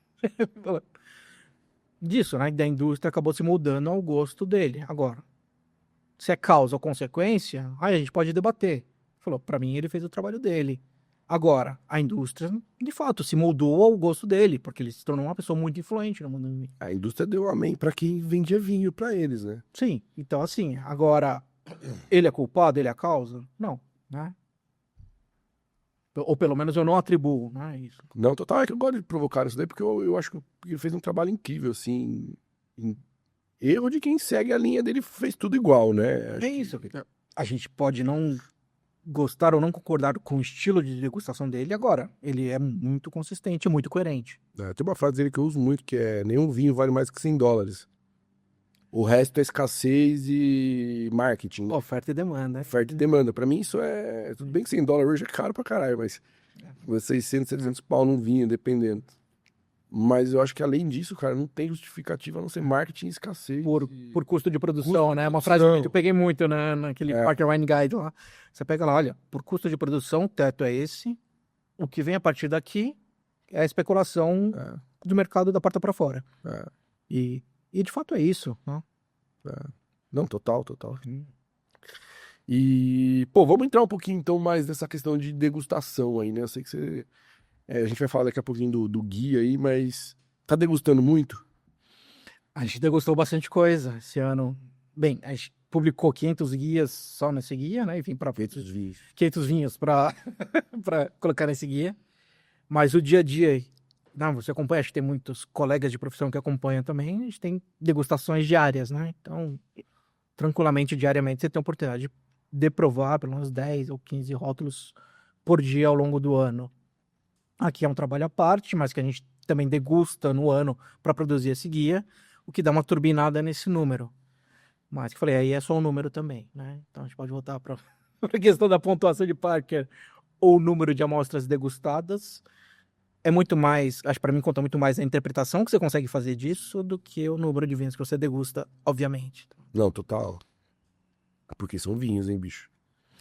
São vinhos. É vinho. E que falou, e você precisa ter uma metodologia. E aí, novamente, é como você monta isso. Né? Então, se quiser pegar dentro do universo do Guia dos Vinhos, querer provar todos os vinhos do mercado é impossível. Esquece. A gente pegou um recorte que é vinhos que estão disponíveis no mercado brasileiro. Eu acho a ideia disso aqui é fantástica. Além de ser vinhos que estão disponíveis, o que significa, né? O vinho está disponível e na safra que ele está disponível no mercado brasileiro. Com um recorte de até R$300. Não, vida real, né? Vida real, né? Câmbio assim, só que a gente falando de vinhos até $50, que seria num padrão global. Vida real, e além disso você tem toda a crítica internacional. Poxa, por que eu vou provar, avaliar Barolo, Champagne, Napa, Borgonha? Cara, você tem N outros críticos com muito mais background que avaliam isso internacionalmente. Então agora, o vinho que está aqui no supermercado, que a gente tem que comprar, que a pessoa tem que comprar, ou loja de vinhos, que tá lá, e, cara, ninguém avaliou, esse vinho não tem pontuação, não tem nenhuma referência, isso é onde falta informação. Então foi isso que a gente se propôs para ter um universo razoavelmente limitado, mas que a gente consiga dar uma informação que para a gente é coerente. Né? Vamos entrar no guia, então? Vamos lá. Aliás, esse é o seu. Ô, primeiríssima mão. tô sabendo que eu recebi antes até dos próprios Ah. pais da criança Aí, que ainda bem que é uma coisa meio gravada, então quando eles souberem disso. vai Vai tá- apaziguado. Mas ninguém viu esse guia, nenhum dos sócios ainda viu. Vou fazer um recorte hoje e vou soltar aí, ó. Filhos da... Não me complica. Mas vai, conta como surgiu esse projeto aqui, porque isso aqui qual edição que é já? É A a gente tá na terceira edição, terceira edição. terceiro ano. E foi muito o que a gente fala na abertura de todos os guias, é vestir um pouco a bota do consumidor, sem esquecer que nós somos consumidores, né? Tipo, eu compro vinho, você compra vinho, né? Lógico, a gente tem acesso a muitos vinhos, mas a gente compra vinho. E a gente tem um salário que a gente ganha. Então, cara, essa questão, eu falo, cara, quanto a gente consegue gastar para comprar uma garrafa? E falou, e a zona nebulosa, a zona confusa, a zona de areia movediça, pra gente, então esses vinhos, é aqui. é isso. É aqui, exatamente. Aí é onde precisa de filtro. É. E aí falou, vamos trabalhar com isso. Dentro de uma perspectiva com alguma técnica, mas com alguma diversidade. Então, se a gente pegar, são gerações diferentes, bem, todos com alguma técnica em degustação, mas gerações diferentes, todos compram vinho também como consumidores. É plural, tem uma mulher, a Suzana, Gerosa, uma geração diferente, eu representando uma geração um pouco mais jovem. Então a gente consegue ter uma voz plural para interpretar os vinhos. E todos os vinhos são provados, né, conosco, todos juntos. Então a gente debate cada uma das amostras, por isso que são degustações que demoram 2 meses, 2 meses e meio para provar tudo isso, porque a gente, de fato, faz a anotação como um debate na mesa em 4 pessoas. E todas as notas de degustação são feitas na hora, né? Então a gente fala, olha, qual que é a descrição desse vinho? O que você achou? O que você encontrou aqui de nota? Essa acidez, o que você achou? Justo ou não? Poxa, não, para mim tá aqui. Não, vamos provar de novo, não sei o quê. Então são degustações feitas com muito cuidado e análise, e dentro do seu contexto, né? Acho que aí também que eu peguei um pouco da minha bagagem de degustações em eventos internacionais, que é degustar às cegas, dentro da temática. Então a gente recebe, né? Vinhos de até R$100 são provados entre os seus pares. Vinhos de 100, 200 entre seus pares. Mas não separam uvas, regiões? Aí não, a gente recebe... A única informação que a gente recebe quando a gente prova às cegas é região, país e a faixa de preço. Tá, não, justo. Porque não dá Só pra isso. ficar nessa loucura de... Né? Tipo, não dá. Não, completamente aleatório não. E também é a justiça, né? Poxa, como é que eu vou comparar o vinho de R$100 com o vinho de R$300? Não dá, não. São outros pressupostos, outra forma de pensar. Né? Então a gente prova dentro das faixas de preço que o guia se propõe. Então, de 0 até R$100, entre 100 e 200 e 200 e 300. E o vinho foi provado cada um deles. Então, por isso, muitas vezes, até um produtor brasileiro veio me questionar no passado poxa, Marcel, por que, bem, da mesma vinícola, meu vinho de até R$100 tem uma pontuação superior do meu vinho de R$300? Ué. Não, é uma pergunta legítima, né? Falou, poxa, meu vinho mais simples é muito melhor do que o meu vinho mais caro? E eu expliquei, falando, não, nossa metodologia a gente prova os vinhos entre seus pares. Na categoria Isto é assim. O pressuposto eu tenho R$100 para comprar o vinho. Eu tenho R$300 para comprar vinho. Então você vai analisar dentro desse contexto. A gente vestiu a bota literalmente do consumidor que é na frente da gôndola. Hoje eu tenho 100 para gastar. Então ele não vai comparar o de 100 com 300. Cara, 300 está fora do espectro dele hoje. Ele nem chega perto ali. Então foi por isso. A gente provou o 100 dele frente aos concorrentes de mercado de R$100 dele. Então, dentro do universo que a gente provou de vinhos até R$100, cara, seu vinho se saiu super bem. E por isso que ele ganhou entre os R$300, cara, ali o jogo tá mais parelho com seus concorrentes. Por isso que sua pontuação foi um pouquinho menor. Então, acaba acontecendo isso de fato, mas o item principal é a faixa de preço. E vocês ficam... Cara, eu acho assim, esse é um dos guias mais legais que tem, galera. Assim, tipo, pra consumidor final, assim, que quer ter uma base... Vida real mesmo, assim, sabe? Tipo, produto acessível. A gente tem produto de 50, 60 conto. Ó, passei espumante aqui, cara, espumante de R$60. Ó, é o... Cadê aqui, ó? 65, Salton. É que eu acho que essas vinícolas precisavam fazer um reposicionamento de Salton, as mais antigas, ali Miolo, eu acho que algumas precisam fazer um reposicionamento de marca muito forte, porque ainda tem muita gente que tem uma lembrança de vinhos não tão legais assim, e eles têm, cara, espumantes a preços acessíveis tão legal, cara. Só que é isso. Então, nesses casos você vê. E o mundo do vinho, que eu falei, se repete muito, né? Então você olha, querendo nessas vinícolas, são o velho mundo dentro do novo mundo, né? Eles são mais lentos, mais estáticos, né? Se Difícil. movem mais lento, né? E por quê? São, né? Tem essa cultura familiar, talvez um pouco mais tradicional, você já tem uma forma de pensar, fala, olha, você tem que seguir essa linha aqui, você tem menos liberdade até Ah, para agir. Então, assim, concordo, mas também entendo, né? Porque é uma forma de pensar do velho mundo, né? Falando do brasão, da forma tradicional, que o cara nem tem muito espaço para inovar. Isso acabou acontecendo também em famílias mais tradicionais, né? Então, porque eu vou. algumas vinícolas centenárias. E é um exemplo de casa, assim, eu falei pra minha esposa, eu falei, pô, a gente tava pensando em comprar uns vinhos pro aniversário da minha filha lá. Eu falei, cara, tem um Salton aqui, cara, esse vinho é incrível. Puta custo-benefício. Ela, mas, pô, não vou servir Salton no aniversário da minha filha. Eu falei, mano, assim, entendo o que você tá falando, mas tá falando sem propriedade. Mas você vê como pessoas ainda tem esse negócio com algumas marcas ainda, né, cara? Tem a questão com as Dói no marcas coração, né? Mas. e que falou, a gente também tem que entender, falou, esse é o lado sedutor do mundo do vinho, né? Ah, Ele quer ter uma marca ali que vai enobrecer, né? Que vai dar. Então talvez seja uma marca atrelada a produtos populares. Falou, cara, eu não quero servir algo com a imagem de um produto popular na minha casa. é, E não tem nada a ver com a qualidade intrínseca do produto, né? Novamente, aí é o contexto social, né? Falar, é. cara, vou precisar agradar as pessoas? Tá bom, então vou pegar uma coisa a mais. Os dourados e prateados e nomes afrancesados, enfim. Eu até concordei, assim, tipo, num ponto que eu falei, tá, tudo bem, faz o que você quiser aí, mas eu vou escolher o outro também, né? Porque não dá. Fala, tá bom, vamos chamar a estação de É, coquetel aqui. Não... Então, esse que é o que a gente não quer, né? Então, fala, cara, você tem opção para tudo em todas as faixas de preço. Tem o cara mais tradicional, talvez num círculo aberto, uma degustação às cegas, seja o palco para você colocar esse produto e falar, olha, aí, tá vendo? Como ele sobressaiu, apesar de ser uma vinícola tradicional e com imagem popular, nem toda essa faixa de preço. Olha só, o problema de construção de branding, né? De planejamento de marca. de tudo, né? E gerar experiência, né? Também, falou, aí, se quiser falar das marcas especificamente, são muitas ferramentas hoje em dia que você tem à disposição para virar esse jogo, É, né?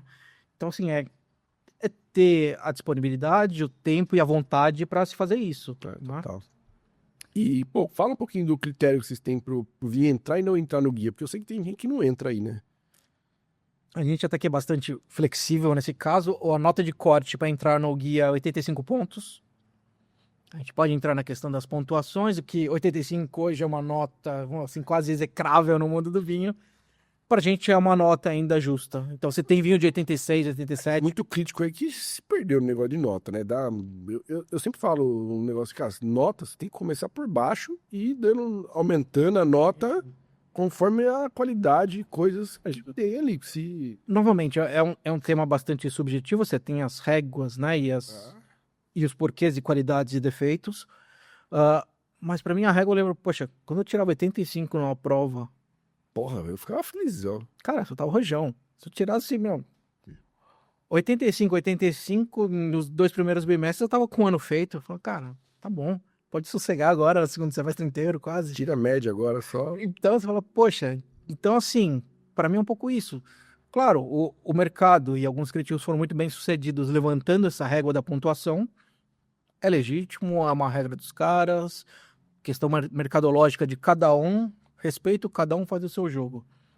Novamente, a gente adotou 85 e eu falei, o mais importante é a gente explica o porquê disso, né? Então, 85 pontos é uma nota boa de ver que tem sua qualidade, talvez não entusiasme, mas ele é correto, honesto, É uma dentro nota do preço, 8,5, né, galera? É dentro quase do preço 10. que ele se propõe, É, dentro de uma expressão de uma variedade, dentro de uma expressão de um lugar e de uma técnica de vinificação perfeita. Então é isso, a partir daí a gente pode agregar outros fatores, complexidade, intensidade, integração, né? Então a gente vai vindo com outros temperinhos para ir subindo essa nota. Mas um vinho de 85 pontos, ele entrega um caráter de uma variedade de uma uva, se for o caso, ou um retrato de um lugar de onde ele é feito, sem nenhum problema técnico de produção.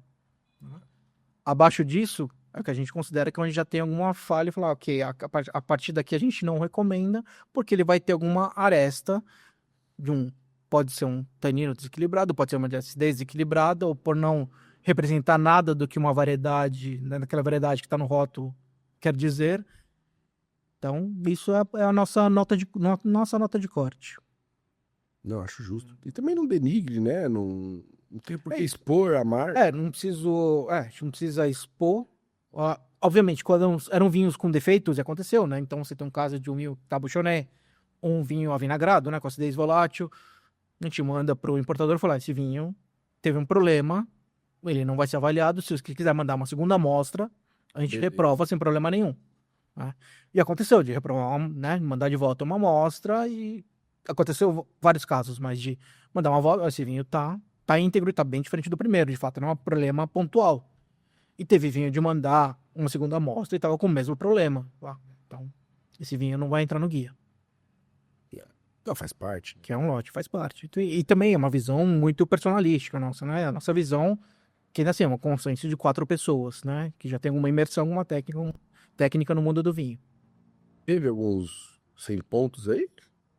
Não, 100 pontos pra mim já... Não sei, é uma visão muito pessoal. Eu acho que 100 pontos a gente não pode dar nunca. É porque é perfeição, cara. Quem é você pra falar que alguma coisa é perfeita? Começa por aí, sabe? E aí, meu futuro filho, eu não sei. O resto não. Então, assim, pessoalmente, não vou falar que é a visão dos meus sócios. A gente não deu nenhum vinho. Acho que os vinhos com melhor pontuação nesse guia são 95 pontos, tá? 100 pontos. Porque a hora que vier um 100 pontos, como é que você vai dar? Vai dar 101, né? Se você já deu 100 pra... E se a gente pegar dentro do mundo do vinho, né? Como é que você vai falar que algo é perfeito e pra onde vai a partir daí? Significa que a pessoa fez o melhor possível daquele lugar num ano que foi o melhor possível. Eu não tenho a bagagem do produtor inteiro pra falar que esse foi o melhor vinho já produzido por ele, né? Numa visão individual. Uma coisa é, sei lá, se você está fazendo talvez, num contexto, você está fazendo uma degustação vertical com toda a safra do Chateau Latour. No sentido, com um cara que tem uma bagagem de safras, assim, secular. Você tem mais de 100 vinhos produzidos, né, a cada ano, isso é. Você provou todas as safras, já tem muito maluco que faz isso, tá, pelo mundo. O cara provou todas as safras ali, e aí você tem um que fala, cara, isso foi o melhor que ele já produziu, eu duvido nenhum outro, ao longo de 100 safras, chegou aos pés desse. Talvez, hipoteticamente, nesse caso, seria o caso de dar um 100 pontos. Falar, esse é o ápice que esse cara pode chegar. Mas é uma visão muito, muito... São várias camadas de zoom que você precisa dar para chegar, na minha visão, para você dar um 100 pontos. Né? Falar, esse vinho é perfeito. Legal. Prova todos os vinhos que esse cara já produziu. E esse cara tem que ter produzido vinhos ao longo de muito tempo e que, de fato, tenha um ali que tá num degrau muito acima dos outros. Falar, não tem para onde ir além desse. Aí, ok. Se você colocar todo esse canvas no quadro, vai falar, okay, talvez aqui seja o caso para dar 5 pontos. Acho que por isso muitos críticos aí perderam um pouco de credibilidade com esses aumentos de nota, 100 ponto aqui, 100 ponto ali. Cara, tipo, tem que ter um teto ali, né, cara? Não sei, eu acho que... Eu acho. E ele falou, eu acho que não... Na verdade, não diminui, né? Acho que... se pensar, ou pelo menos na minha visão, um vinho entre 93 e 96 pontos é algo excepcional. Total. Em qualquer contexto. Em qualquer contexto. Total. E seus pares aqui? Suzana Barelli, Beto Gerosa e Ricardo César. Qual é o perfil de degustação de vocês aí? Porque deve ter uma divergência aí, isso que é legal, né, cara? Acho que, então, essa é a parte legal, que não é fácil, mas também é legal. Né? Suzana Barelli, jornalista de carteirinha, começou como jornalista de economia, migrou para o mundo do vinho e degusta super bem. Muito detalhista, pensa muito em contexto também, principalmente de harmonizações. Ela sempre puxa pelo lado da comida. E é uma amiga que a gente sempre convive. Muitas vezes a gente brinca que às vezes a gente encontra mais os colegas de jornalismo do que a própria família. Tem evento todo dia, encontra toda hora. Total. E sem brincadeira, no jantar de um dia já tá no almoço no dia seguinte.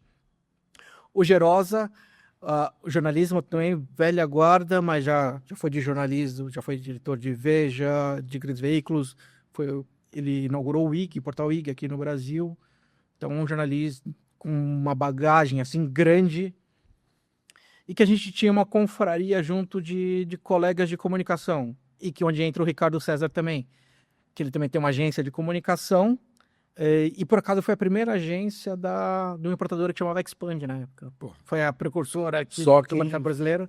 fez o negócio acontecer aqui, Então né? ele acompanha o mercado de vinhos, é um executivo hoje, mas ele acompanha o mercado de vinhos e degusta há muito tempo, né? A Expand foi um ícone da década de 90 e agrupou todos os grandes produtores do mundo do vinho, estava no catálogo de Expand. Ah, e, pô, educou muita gente aqui no mercado, né, cara? Então, Degustações, curso. Cara, e o Ricardo era disso, e a gente tinha uma confraria juntos, né? Eu, o Gerosa e o Ricardo César. Então ficou uma sementinha plantada. Falou, olha, a gente vai fazer alguma coisa juntos algum dia. Vamos lá. Sem pressa. Tente seu tempo. E não sei, acho que em algum momento deu um clique de, poxa, e se a gente fizer um guia para o mercado de fato, para o consumidor médio normal, de gôndola de supermercado. Tô aqui que eu tenho que provar. Acho que você passa por isso, acho que todo mundo que tá dentro do mundo do vinho acaba passando por isso. Amigos que vão te ligar ou te mandar uma mensagem de WhatsApp no 7h30 da noite, 8 da noite. Fala, cara, Renatão, tô aqui, o que eu compro, meu? Ah, mandei hoje uma lista para um amigo que quer casar.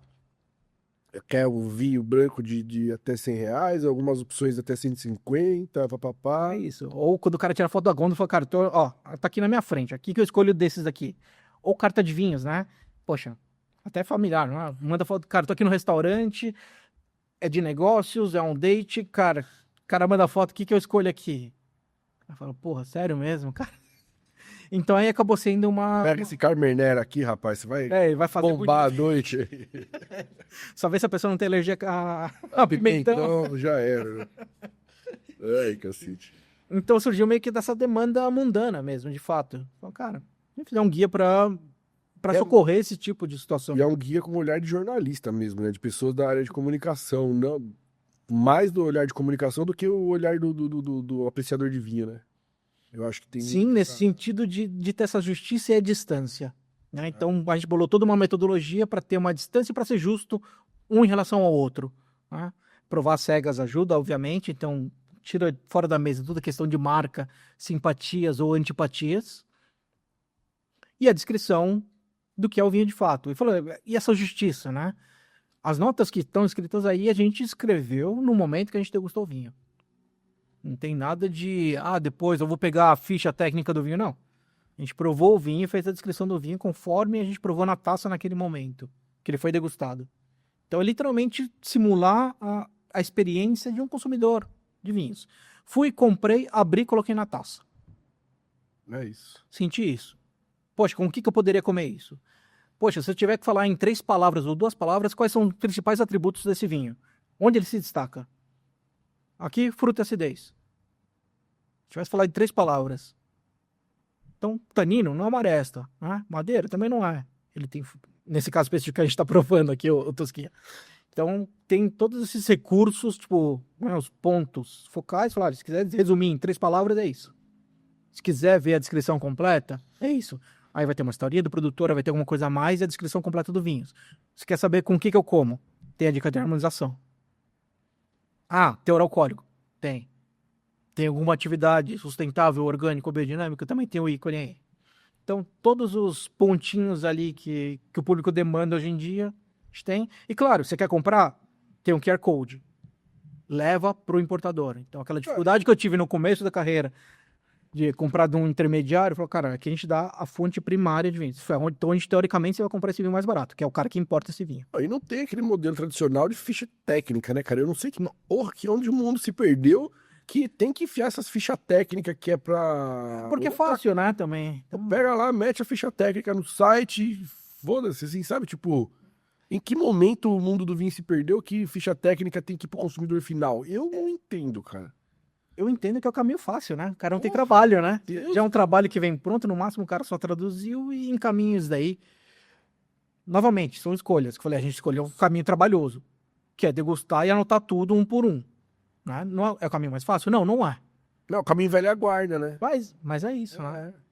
Ó, vamos pegar aqui, aproveitar, galera. Vamos passar. Obrigado, Aqui, eu tava esperando esse momento. vamos lá, vamos mostrar o top. Vou mostrar o top 4 de cada categoria aí, ó. Só pra vocês entenderem, por exemplo, tem o vinho de R$ 47 aqui no meio de vinho de 80. E tinto. Tá, dá pra ver aí? Aí. Microfone, Dentro aqui. microfone. Foi mal, galera. Peraí. Tem o Trivento aqui, que é com Titoro também, né? O Malbec. E aí você vê, esse é um dos casos que o Trivento, a linha basiquinha, É, mais esse baratinho, da... se mostrou super bem. Tipo, floral, fruta. E o mais caro da linha Trivento, que tá na faixa dos 300, tirou uma nota bem inferior, porque dentro dos pares já tem aquela coisa da madeira, né, o tanino, a dureza. E esse Trivento Reserve, por exemplo, é um caso que eu lembro nitidamente, que eu mesmo fiquei impressionado depois que a gente revelou o rótulo. Falou, poxa, tão muito bem, muito íntegro, fruta floral, frescor. E depois veio o que eu nunca vi na minha vida, que Metropolitano, chileno, 47 pila. Aí É o, um private label. o Fausto, da Pisato, que é um vinhozinho já mais conhecido aqui no Brasil, 87. Um Pérez Cruz aqui também, Gran Reserva, 92 pontos, 80. Sabe mesmo. Ah, vai já. Boa. Aí vamos pro próximo aqui.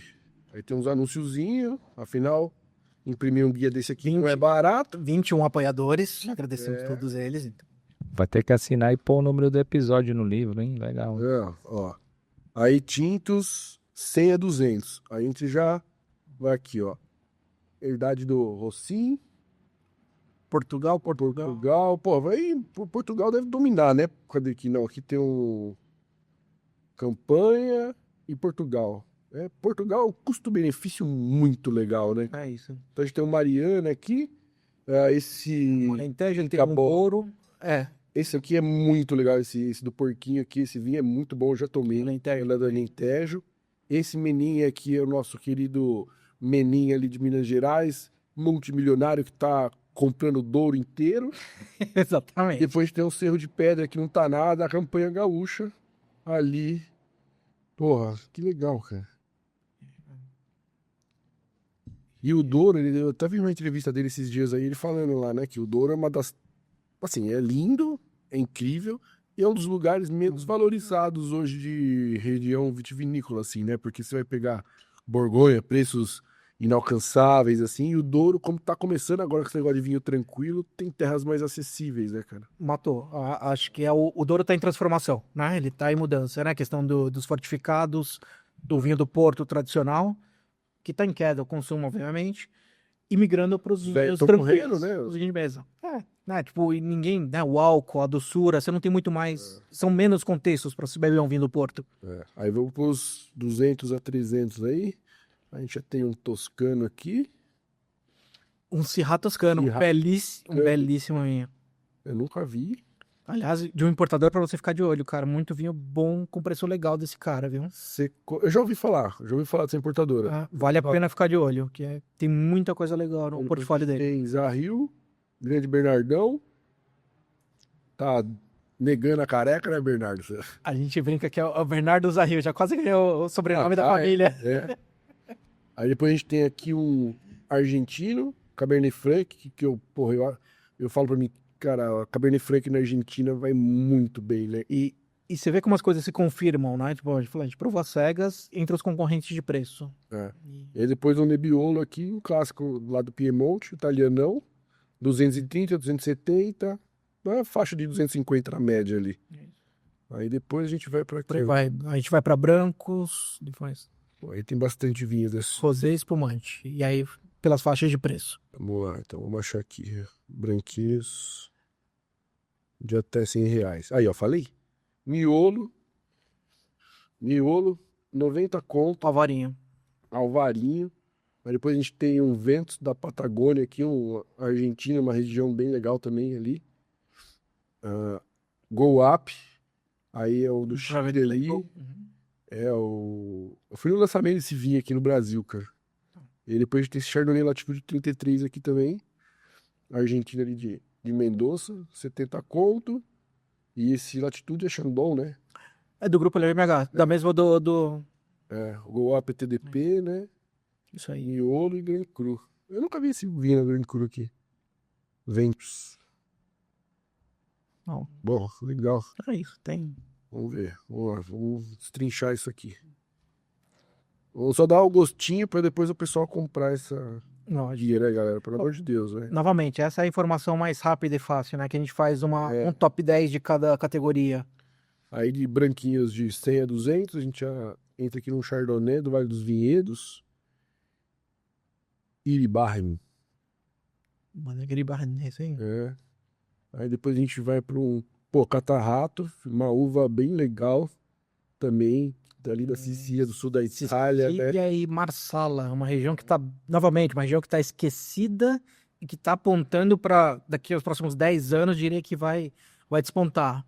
Né? O Etna já é uma coisa consolidada e tem esse outro cantinho do outro lado da ilha que se chama Marsala, muito conhecido pelos fortificados também, mas que está começando a produzir vinhos tranquilos que vai dar o que falar. Então a gente vê aqui bons exemplos, né? Então a gente tá falando de Vale dos Vinhedos, mais tradicional ali e tal, aqui do Brasil. Sicília, que é uma região incrível para branco. A Áustria, a gente não precisa nem entrar no detalhe aqui, né? Mas aqui tem uma coisa bem legal aqui, que é no Vale do Limari, né? Que é também um lugar, assim, ímpar para produzir vinho, né? Norte do Chile, uma região austera, né? Uma região dura Dura. para sobreviver. Né? Né? Não é ainda no deserto do Atacama ali, um pouquinho antes, mas uma região que é duro, né? O solo muito salino, muito calcário, são poucas plantas, poucos cultivos que você consegue ter numa região assim, e a videira é uma delas e que reflete essa personalidade no vinho. Total. Aí aqui depois, 200 a 300, a gente já tem o Itália aqui, mais um Sicília. Carricante. Aí é um isso. É. Porra, que legal. Mais um do Vale de Maria aqui, ó. Floresta, Chardonnay. Santa Rita. Sim. Aquela importadora que você falou ali é Seconel. Escolhemos. Aí depois a gente tem um da Grappe aqui. Um da região da Rioja. O Balo Blanco. E depois a gente tem mais um alemão aí, um Riesling, né? Não podia ficar de fora. Sim. Do Mosel. Não vou colocar a minha pronúncia maravilhosa aqui pra vocês. Schlossleser, Ortwein, Trockenbernhausen. A Alemanha foi o meu calcanhar de Aquiles na ABS, cara. Que coisa complicada. Mas fica tranquilo que talvez nem a pessoa que te falou também tenha falado com o sotaque do cara do Mosel. Então... Cara, o negócio é surreal. Aí Rosé, graças a Deus, pouca coisa. Afinal, Rosé não merece tanto o nosso... Mas temos aqui o Menin, português ali do Douro. Temos também mais um do Dão ali, de Portugal. Dona Sancha. Tabali Pedregoso, do Chile. Do Limari também. La Pineda e Mediterrânea e Rosé. Da Ravin, Casa Flora, Elevate e Menin. E por aí vai. Menin faz a importação própria dele? Faz. Com certeza, né? Cara que conhece dinheiro vai importar o próprio vinho. A espumante. A espumante é legal, cara. Porra. A gente tem um Espumante Brasil, obviamente, para ser no destaque, né? Calatrone. Vale lembrar que espumante até R$300, né? Então, obviamente, acho que só teve um espumante que entrava dentro dessa faixa de preço. E é um da Lombardia ali. Pinot Nero, Calatrone Pinot, Extra Brut. Aí depois a gente vem pro Brasilzão, né? Acho que são aí, 7, pelo menos, espumantes brasileiros aí entre os 10 melhores, né? E o legal é assim, a gente vê a faixa de preço, ó, R$95 um pisato, cara. E entrega muito, muita né? coisa legal. De complexidade, de vivacidade, enfim. Aí depois a gente vem para uma Luiz Argenta também, que é chover molhado. 48 meses ali de autólise e tal. E mais um pisato tradicional aqui, que ganhou um pouquinho menos de nota do que o vinhozinho mais humilde dele, né? E ainda assim... Ele ficou com vontade? Bora comprar. Onde o pessoal consegue comprar isso aqui? Nosso principal canal de vendas é uma banquinha que chama Amazon. Boa, aí ficou fácil. Depois me manda o link no WhatsApp, eu coloco o QR Code na tela. Mas amazon.com.br, a gente vende o principal ponto de vendas. Tem uma livraria em Perdizes, que chama Caraíbas, que pode encontrar lá o impresso físico. E na Vila Mariana, tinha o Empório Gato Figa. Gato Figa é uma pizzaria que tem ali na Vila Mariana, no burburinho ali dos restaurantes da Vila Mariana. E eles têm um empório e ali também se encontra... Amazon, galera, Amazon. É mais fácil. Dependendo se tem o planinho lá, tem os frete grátis. Também, e conversão Kindle também, para quem assina Kindle, tem tem gratuito. Legal. Quem assina Kindle.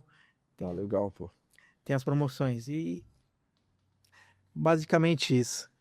Cara, eu acho que isso aqui para educar consumidor é uma ferramenta incrível, cara. Assim, é muito importante ter esse tipo de ação, né? Quando a gente foge do papel hoje em dia, né? E novamente, acho que tem o descritivo também para você calibrar a expectativa. Né? Que falou, o mundo do vinho é muito diverso, né? Muito plural. Então, assim, é só questão de saber calibrar a expectativa. O episódio, por exemplo, que você fez com o Bernardo e com a Gabi, né? Fala, cara, como é que você vai apresentar a Redez pra uma pessoa que nunca bebeu vinho? Né? Você tem que calibrar a expectativa. Fala, cara, apaga tudo que você tá acostumado de vinho. A gente vai Esquece, entrar no outro capítulo. restarta tudo. É isso. Mas se você fala só isso, já ajuda, né?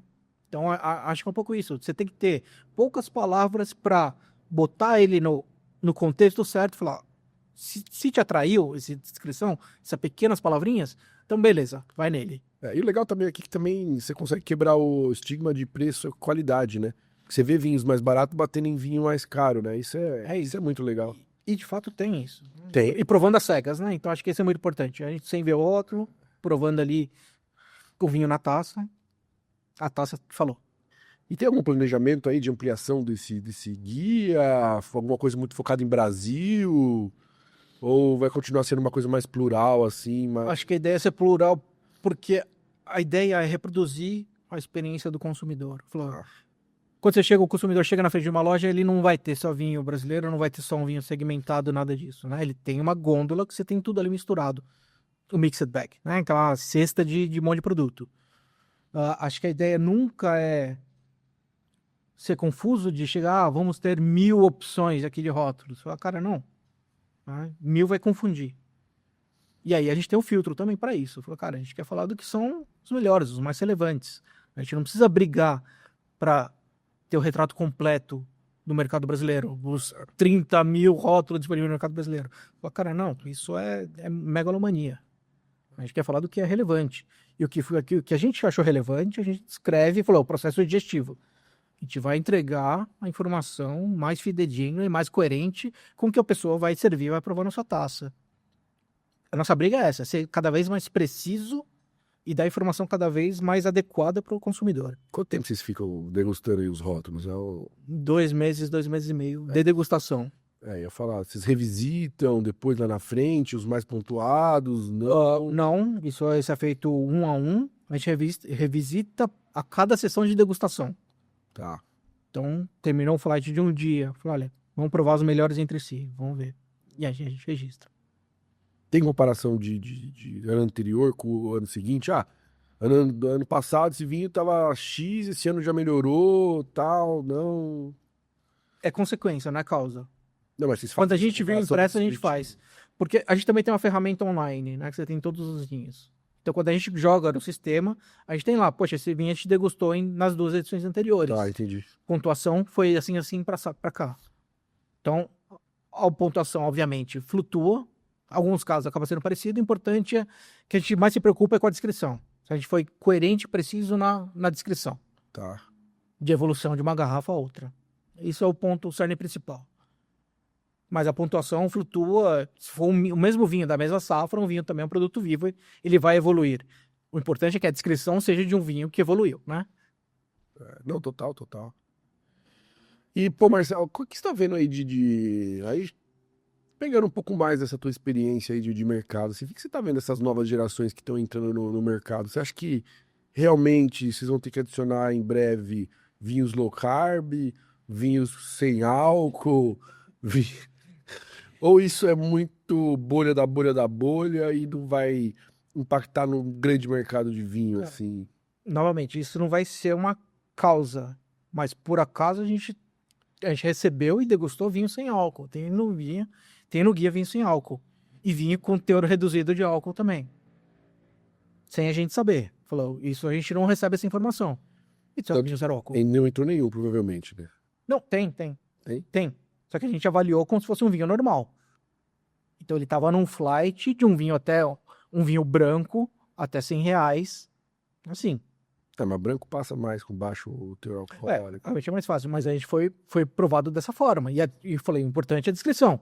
Nossa, um corpo super leve, aromático, né? Uma acidez não tão muito evidente, zero mais álcool contido. entrou, né? Oi? Zero álcool não. O zero álcool que a gente provou foi um espumante, por acaso. Freixenet? Acho que foi. É o único que deu pra tomar. Então, Eu provei aí. e por acaso tá aí, mas a gente não sabia que era um vinho sem álcool. Não, engana. Então a gente provou dentro desse contexto. Foi a única coisa que eu consegui provar, Agora, assim, engolir. são nichos, né? E aí falei, novamente, você tem que ver o lado de dentro da empresa. A Freixenet hoje é uma empresa Porra. de um porte grande, né? Então a gente tá falando de Henkel, Freixenet e Mioneto. São três grandes, gigantes players do mundo do espumante. Mioneto Prosecco, Freixenet Espanha, Henkel Sekt na Alemanha. Cara, eles têm um porte que eles precisam caçar todos os pockets, todos os bolsinhos de consumidores.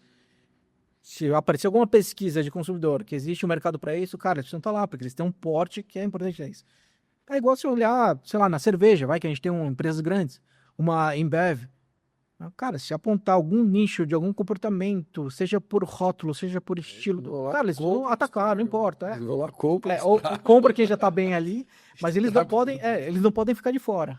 Não, total. Então, acho que tem esse comportamento, falar, ok, a gente pode perguntar se é uma, na minha análise ou na análise de alguém é uma tendência que vai se consolidar ou não. Acho que sempre vai ser um nicho muito pequeno e que também vão ter novas vertentes de tudo isso, mas que dificilmente acho que entra para um mainstream.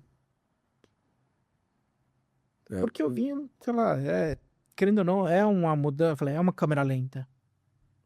Para ter essa reação é muito lento. E aí você tem os clássicos, as referências, né, que estão aí há séculos e não estão aí há séculos à toa, por um motivo aleatório, exatamente. Então assim, o que a gente sabe de histórico dificilmente se torna mainstream. Tendências são, existe um nicho, existe, né, bolsões de consumidores para isso? Existem. Agora, acho que precisa ter um certo estofo e capacidade para você identificar tudo isso e conseguir chegar, né? Seja geograficamente falando, onde é que estão esses consumidores, né? Qual o poder financeiro dos consumidores? Aí é business, aí perde a graça do mundo do vinho, perde a poesia, mas existe. Não, total, eu acho que é uma questão também da euforia inicial, de tendência que você vê de consumo, aí todo mundo faz, aí o mercado vai lá e nivela. O que vai ficar, o que não vai, e acabou, né? Mas não é diferente do pistache, não é diferente de todas as febres que a gente vê em várias outras áreas. Vinho em lata, não sei o quê. É isso, né? Vinho em lata, eu acho que foi o maior erro, foi o que colocaram lá dentro. Novamente, era o produto, né? Não era o vasilhame. Eu acho que os caras cagaram aí, né? Porque colocaram vinho de cents de reais ali. Não. Então, novamente, a gente pode fazer essa análise e falar, cara, concordo contigo, acho que o problema ali era mais do que estava dentro do que o vasilhame em si, mas existiu, né? Teve alguma venda? Teve grandes players que entraram nessa onda? Tiveram, né? Eu acho que não tem o seu PDV correto para estar, o momento certo. Eu acho que foi muita euforia, tipo, colocaram tinto ali dentro. É uma borbulha, um rosézinho de piscina, um branquinho que você... Ou alguma coisa ali que você... Moscatelzinho que você põe até uma pedrinha de gelo. Seja um contexto de prova para ser condizente, né? Ou se não, você quer tomar um espumante da balada e não quer comprar uma garrafa, você vai lá e toma uma... Pô, eu acho que tem um mercado para isso. Claro. Mas é que quiseram introduzir como uma nova... Aí cagaram em tudo, né, cara? Aí você entende um pouco do prazer de ser jornalista, de você conseguir ser observador. Assim. Só uma ótica totalmente diferente. É como falar, a gente não tá no meio do problema, mas a gente consegue ver um pouco de fora. E claro, sem ter arrogância também de falar, lógico, né, por isso não deu certo. Não, depois de morto é muito fácil a gente falar da coisa morta. Mas quando a gente olha, a gente consegue pelo menos ter esse conforto de, ok, estou de fora e consigo visualizar o que está acontecendo. Você tinha um podcast também, não teve? Acho que um episódio que você fez um negócio de vinho em lata. A gente chegou a degustar alguns vinhos de lata. Nem lembro o resultado, mas acho que não foi dos mais agradáveis, não. Eu peguei uns trechos lá pra assistir, tinha umas pérolas que você soltava lá. E, mano, tá engraçado, cara. Procura aí, como é que chamava lá? Lá era a versão sem filtro. Tá aberto, né? Tá aberto. Lá era a versão sem filtro. Mas era isso, então, enfim, novamente, né? Eu acho que o grande barato também é testar os formatos de comunicação. Foi legal esse projeto aí? Foi super, só que é isso, né? Custa, né? Bem, você tem um podcast. Câmera, custa. Hora de estúdio custa. Equipe, filmagem custa. E, novamente, quantos players já estão nessa plataforma? Né? Onde você vai inovar? Qual que vai ser seu twist, seu tempero? Requer tempo, requer gestão. Então, é um outro negócio, é um outro bichinho, né? Independente. Se você não dedicar 100%, cara, Não, total. não vai. Então, foi muito importante, foi divertido e foi muito aprendizado. E eu entendo todas as suas dores e tudo isso que a gente bateu, fez uma resenha ali, todos os desafios de manter um formato desse no ar. Não é fácil, viu, galera? Não é fácil. Porque você falou da questão de quantas coisas precisa fazer para o negócio se manter em pé, né? A sorte que eu e a produção aqui, a gente é muito plural. Desde sempre a gente fez muita coisa, assim. Eu sou uma pessoa que eu só não escrevo bem. Meu texto é muito de publicitário, então eu vou muito para um texto mais curto, mais de impacto. Então eu não tenho texto jornalístico muito bom. Mas que para esse formato de comunicação, acho que é super adequado. Funciona bem. Mas dentro do âmbito da comunicação eu faço tudo, cara. Eu sou formado, minha base é designer, fiz criação publicitária na pós, fiz marketing, sommelier e gestão de empresa. Então assim, eu consigo fazer tudo aquilo que o negócio precisa para rodar. Cara, eu me mato que não cavalo, mas eu não tenho custo. Né? E esses 50 Não, funcionários isso aí aqui na produção aqui, pô, camarim, maquiagem, tem o custo operacional. brincadeira, né? Só tem uma pessoa ali, vamos falar real que... Mas a gente tem custos altos, assim, de algumas coisas pontuais, assim, Ah. montar toda essa estrutura que não foi A fácil. gente falou, são detalhes que talvez à primeira vista não aparecem, mas na impressão final faz diferença para o produto. Você falou desde ter um filtro aqui, que a gente está falando de como a pessoa aparece, de como vai aparecer na tela, você ter mais câmeras disponíveis para fazer recortes e não ficar uma coisa tão cansativa. Cara, vivenciar um pouquinho de tudo isso, eu sei que dá um trabalho infernal. Tá. E as limitações, pô, tudo bem, hoje em dia ajuda bastante, mas se você receber um gringo, ok, né, colocar subtitles hoje facilita bastante. Mas até pouco tempo atrás você não tinha esse recurso, né? Você tinha que fazer à mão a legenda. O Instagram agora ele tá traduzindo automaticamente. Então, Pô, eu falo bem inglês pra caramba pra tradução. E o filho da puta do Instagram ainda ele tá fazendo uma IA que muda a tua boca. Ele é como é? Acompanha a leitura labial. É um yo, motherfucker. Cara, achei surreal o negócio, cara. Surreal. Então, hoje isso daí facilita bastante, mas antigamente não tinha, né? O que... Põe um fonezinho da Apple aqui agora hoje. Vocês Você com um, eu falo em português, você fala em árabe. E nós vai trocando uma ideia, cara. Então, seu horizonte também vai se expandindo. Isso é muito legal, mas dá trabalho, mas é investimento. Tudo investimento. Então, você tem que ter o... Eu testei isso com o italiano aqui que a gente fez. A gente ia testar o fonezinho. Eu peguei aluguei 2 aparelhos celular, comprei 2 fones de ouvido, gastei a grana, deu tudo errado. Não funcionou na hora. O negócio começou a traduzir o que não existia. Afinal, são coisas em testes ainda e tal. Mas é nesse momento que justifica o apoio, né? Pô, essa parte que ninguém vê, né? Os dores do teste e tudo isso e tentar entregar a melhor coisa possível. Então, essa parte que merece todo o apoio e o suporte, pô. Eu sou muito chato com relação à qualidade de entrega, assim. Pode ser que o conteúdo que eu fale não seja tão de qualidade, assim, mas a roupa do projeto... Você pode botar a culpa no convidado, tá? Eu tento falar pouco e deixar o convidado se lascar aí. Tá vendo? E, ô Marcelo, deixa eu te perguntar uma coisa, cara. O vinho ainda faz parte do teu dia a dia? Porque uma coisa que eu tento não cometer é esse desprendimento do prazer de tomar vinho. Cara, a gente tá na mesma página nesse sentido. Faz parte do meu dia a dia, pelo meu trabalho, sim. E alguns momentos de hora de lazer também. Mas nos momentos que eu tenho de respiro, eu tento, até por exercício também, pessoal, pegar influências de outros setores. Então eu vou beber, adoro café, por exemplo. Há bastante tempo acompanho o cenário de café especial, então minha bebida diária acabou bebendo muito mais café, Muito eu mais brinco. vinho, Porque o vinho a gente gole, né? exatamente, de café a gente bebe, o vinho a gente acaba cuspindo profissionalmente. E cenário de coquetéis acompanho bastante, todos acabam trazendo inputs para mim, para o mundo do vinho, para acompanhar. Então, desde a forma que os técnicos de café analisam os cafés e fazem toda a descrição pontuação hoje em dia, inclusive, de cada café, né? A complexidade de cada um, a forma que você bebe, que você degusta, a parte de coquetéis, né? A complexidade, o tempo, ter a execução final ali na sua frente, né? O vinho é o trabalho de um cara que a gente nem sabe onde tá. Às vezes o cara tá lá na França, a gente nem conhece o cara, esse aqui foi engarrafado há 3 anos atrás, a gente tá abrindo agora para provar. Coquetel não, o cara tá misturando as bases aqui, executando ali, você vai beber Fazer agora um aqui, show ali. agora, Tá. Então, assim, todos te trazem lampejos, ideias, né? Que acho que é muito legal. Então, eu acabo aproveitando também para provar, conhecer e, consequência, curtir além do mundo do vinho. Muito bom. Sabe que você falou do café, o café é uma das bases aí que o Murilo de Albuquerque usou ele olhava muito a zona cafeeira da região dele lá, a base, e foi um dos insights que ele teve para trazer a dupla poda, que mudava um pouco do ciclo ali. Muito louco isso também. Não sabia disso, mas de fato ele tá ali na Mantiqueira, né? Mantiqueira. Na parte ali. E de fato uma zona de café era muito importante, mas não sabia que a técnica da poda ele tinha. É uma inspiração, o café Tinha- uma Tem relação. um ciclo de poda também importante.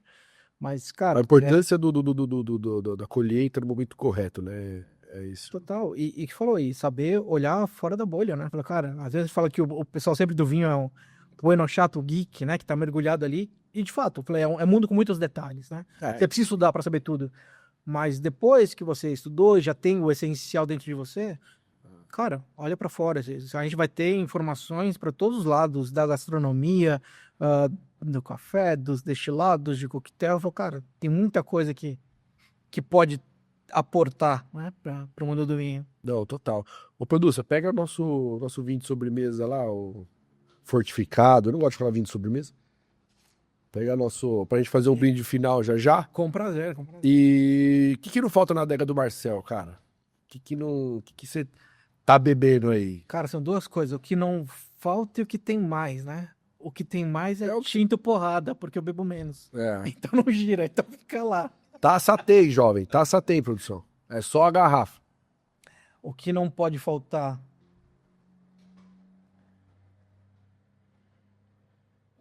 Gosto muito de champanhe, de borbulhas de forma geral. Gosto bastante de Jerez. Então a gente tá gravando aqui numa semana especial. Sim, sim, sim. Semana da Sherry Week. Gosto muito. Um tema que tem me chamado a atenção, inclusive, de vinhos feitos em ilhas. Tá. A gente tava até batendo um papinho antes aí. Madeira, Açores, Açores. Sicília, né, de forma geral, Marsala, Etna, não importa, Pantelleria, que seja para um vinho doce. São lugares que eu tenho prestado particularmente atenção, assim. Umas Sardenha, autóctones ali da região. autóctone com influência marinha, Marinha. uma dificuldade de produção. É baixa Tá. produtividade, preços nas Canárias, né? As estratosferas. minhas últimas viagens para as Ilhas Canárias, demais, e que também todos têm um aspecto, além da personalidade do vinho em si, você tem um aspecto histórico, né? São todos vinhos que tem muita história, porque era assim para onde passavam as navegações. Obrigado. E ali ficavam, então se abasteciam, né, nessas ilhas antes de fazer as navegações. Então são lugares com muita história e com vinhos que estão num momento muito interessante, assim, de reconversão. Pô, que legal. Seja brancos ou tinto, aí, independente do estilo, cara, tem muita coisa acontecendo em ilhas. Em ilhas. Canárias, Sicília, Madeira, Açores. Pô, só já Já dá dá um bom ponto de partida, né? bom nó na cabeça também, porque são coisas, né? E são coisas muito diferentes entre si, né? Não só os fortificados desses lugares, mas os vinhos de mesa, de fato, os vinhos tranquilos. Madeira, nova roupagem da madeira, aí, os vinhos tranquilos. Muito legal. Eu falei, e o legal, acho que também o barato é isso, né? É uma coisa que tá acontecendo agora. A gente vivendo o negócio. O prazer que, talvez, esses caras que eu te falei, desses ícones de René Barbier, o Christopher Cannon, que viram o Priorato nascer e que viram o Ribera Sacra renascer também, ou Galícia renascer, cara, a gente tá tendo a oportunidade de ver seja aqui na Mantiqueira, né, de todo o centro, Vivenciar sudeste isso, aqui do né? Brasil, seja nessa parte das ilhas com os vinhos de mesa, coisas que não existiam, o Douro, né, migrando do fortificado. Cara, tá acontecendo agora. São histórias recentes que a gente pode pegar do começo e ver toda essa conversão. E é uma conversão dentro do slow motion do mundo do vinho.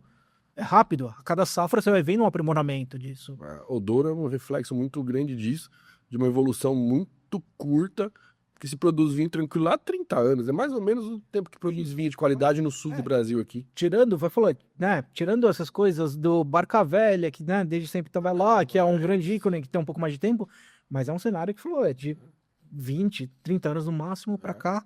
E isso é, cada ano você vê a curva crescendo e aumentando e melhorando. O Douro ali é uma coisa muito particular, tem a questão financeira, outras questões, mas tá acontecendo e coisas incríveis estão saindo de lá.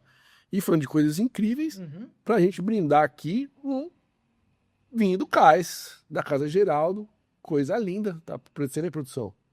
Aê, rapaz, isso aqui é néctar. Eu adoro isso aqui. Brindar o... Não conhecia, obrigado pela Pô, oportunidade. É muito legal. Então, antes da gente fazer o brinde, só agradecer, então, Encâniva com essa charcutaria incrível aqui, QR Code tá na tela, acessa lá. Acabando, então... Ah, desculpa, produção, desculpa, vou olhar pra vocês. Não é cenográfica. Não. É que a gente fala muito, às vezes a gente come só no final. Então, Encâniva, QR Code tá na tela, acessa lá, fala com o Gão. Só charcutaria, as pepinhas bem tratadas. Queijotra, chovendo molhado, uma marca consolidada aí. Curadoria de queijos nacionais, coisa fina, só de pequenos produtores, produtor familiar. E brindar com esse vinho do Cais aqui, Casa Geraldo, que você encontra na triguiuva.com. Somcast 10, 10% de desconto. Triguiuva e também pro Queijotra. Fechou? Marcel, pô, obrigado demais. Obrigado pelo presente aqui do guia. Eu vou levar pra casa e dar uma destrinchada agora. Quando tiver algum amigo mala pedindo indicação, eu falo, compra o guia lá e para de encher o saco. É o que a gente faz. Ajuda e colabora. Consulta ali, tá resolvendo sua vida. Cara, obrigado Saúde, obrigado pela obrigado participação. Obrigado pelo tempo. Imagina. Obrigado de coração. Prazer. Saúde. Verdade. Sucesso.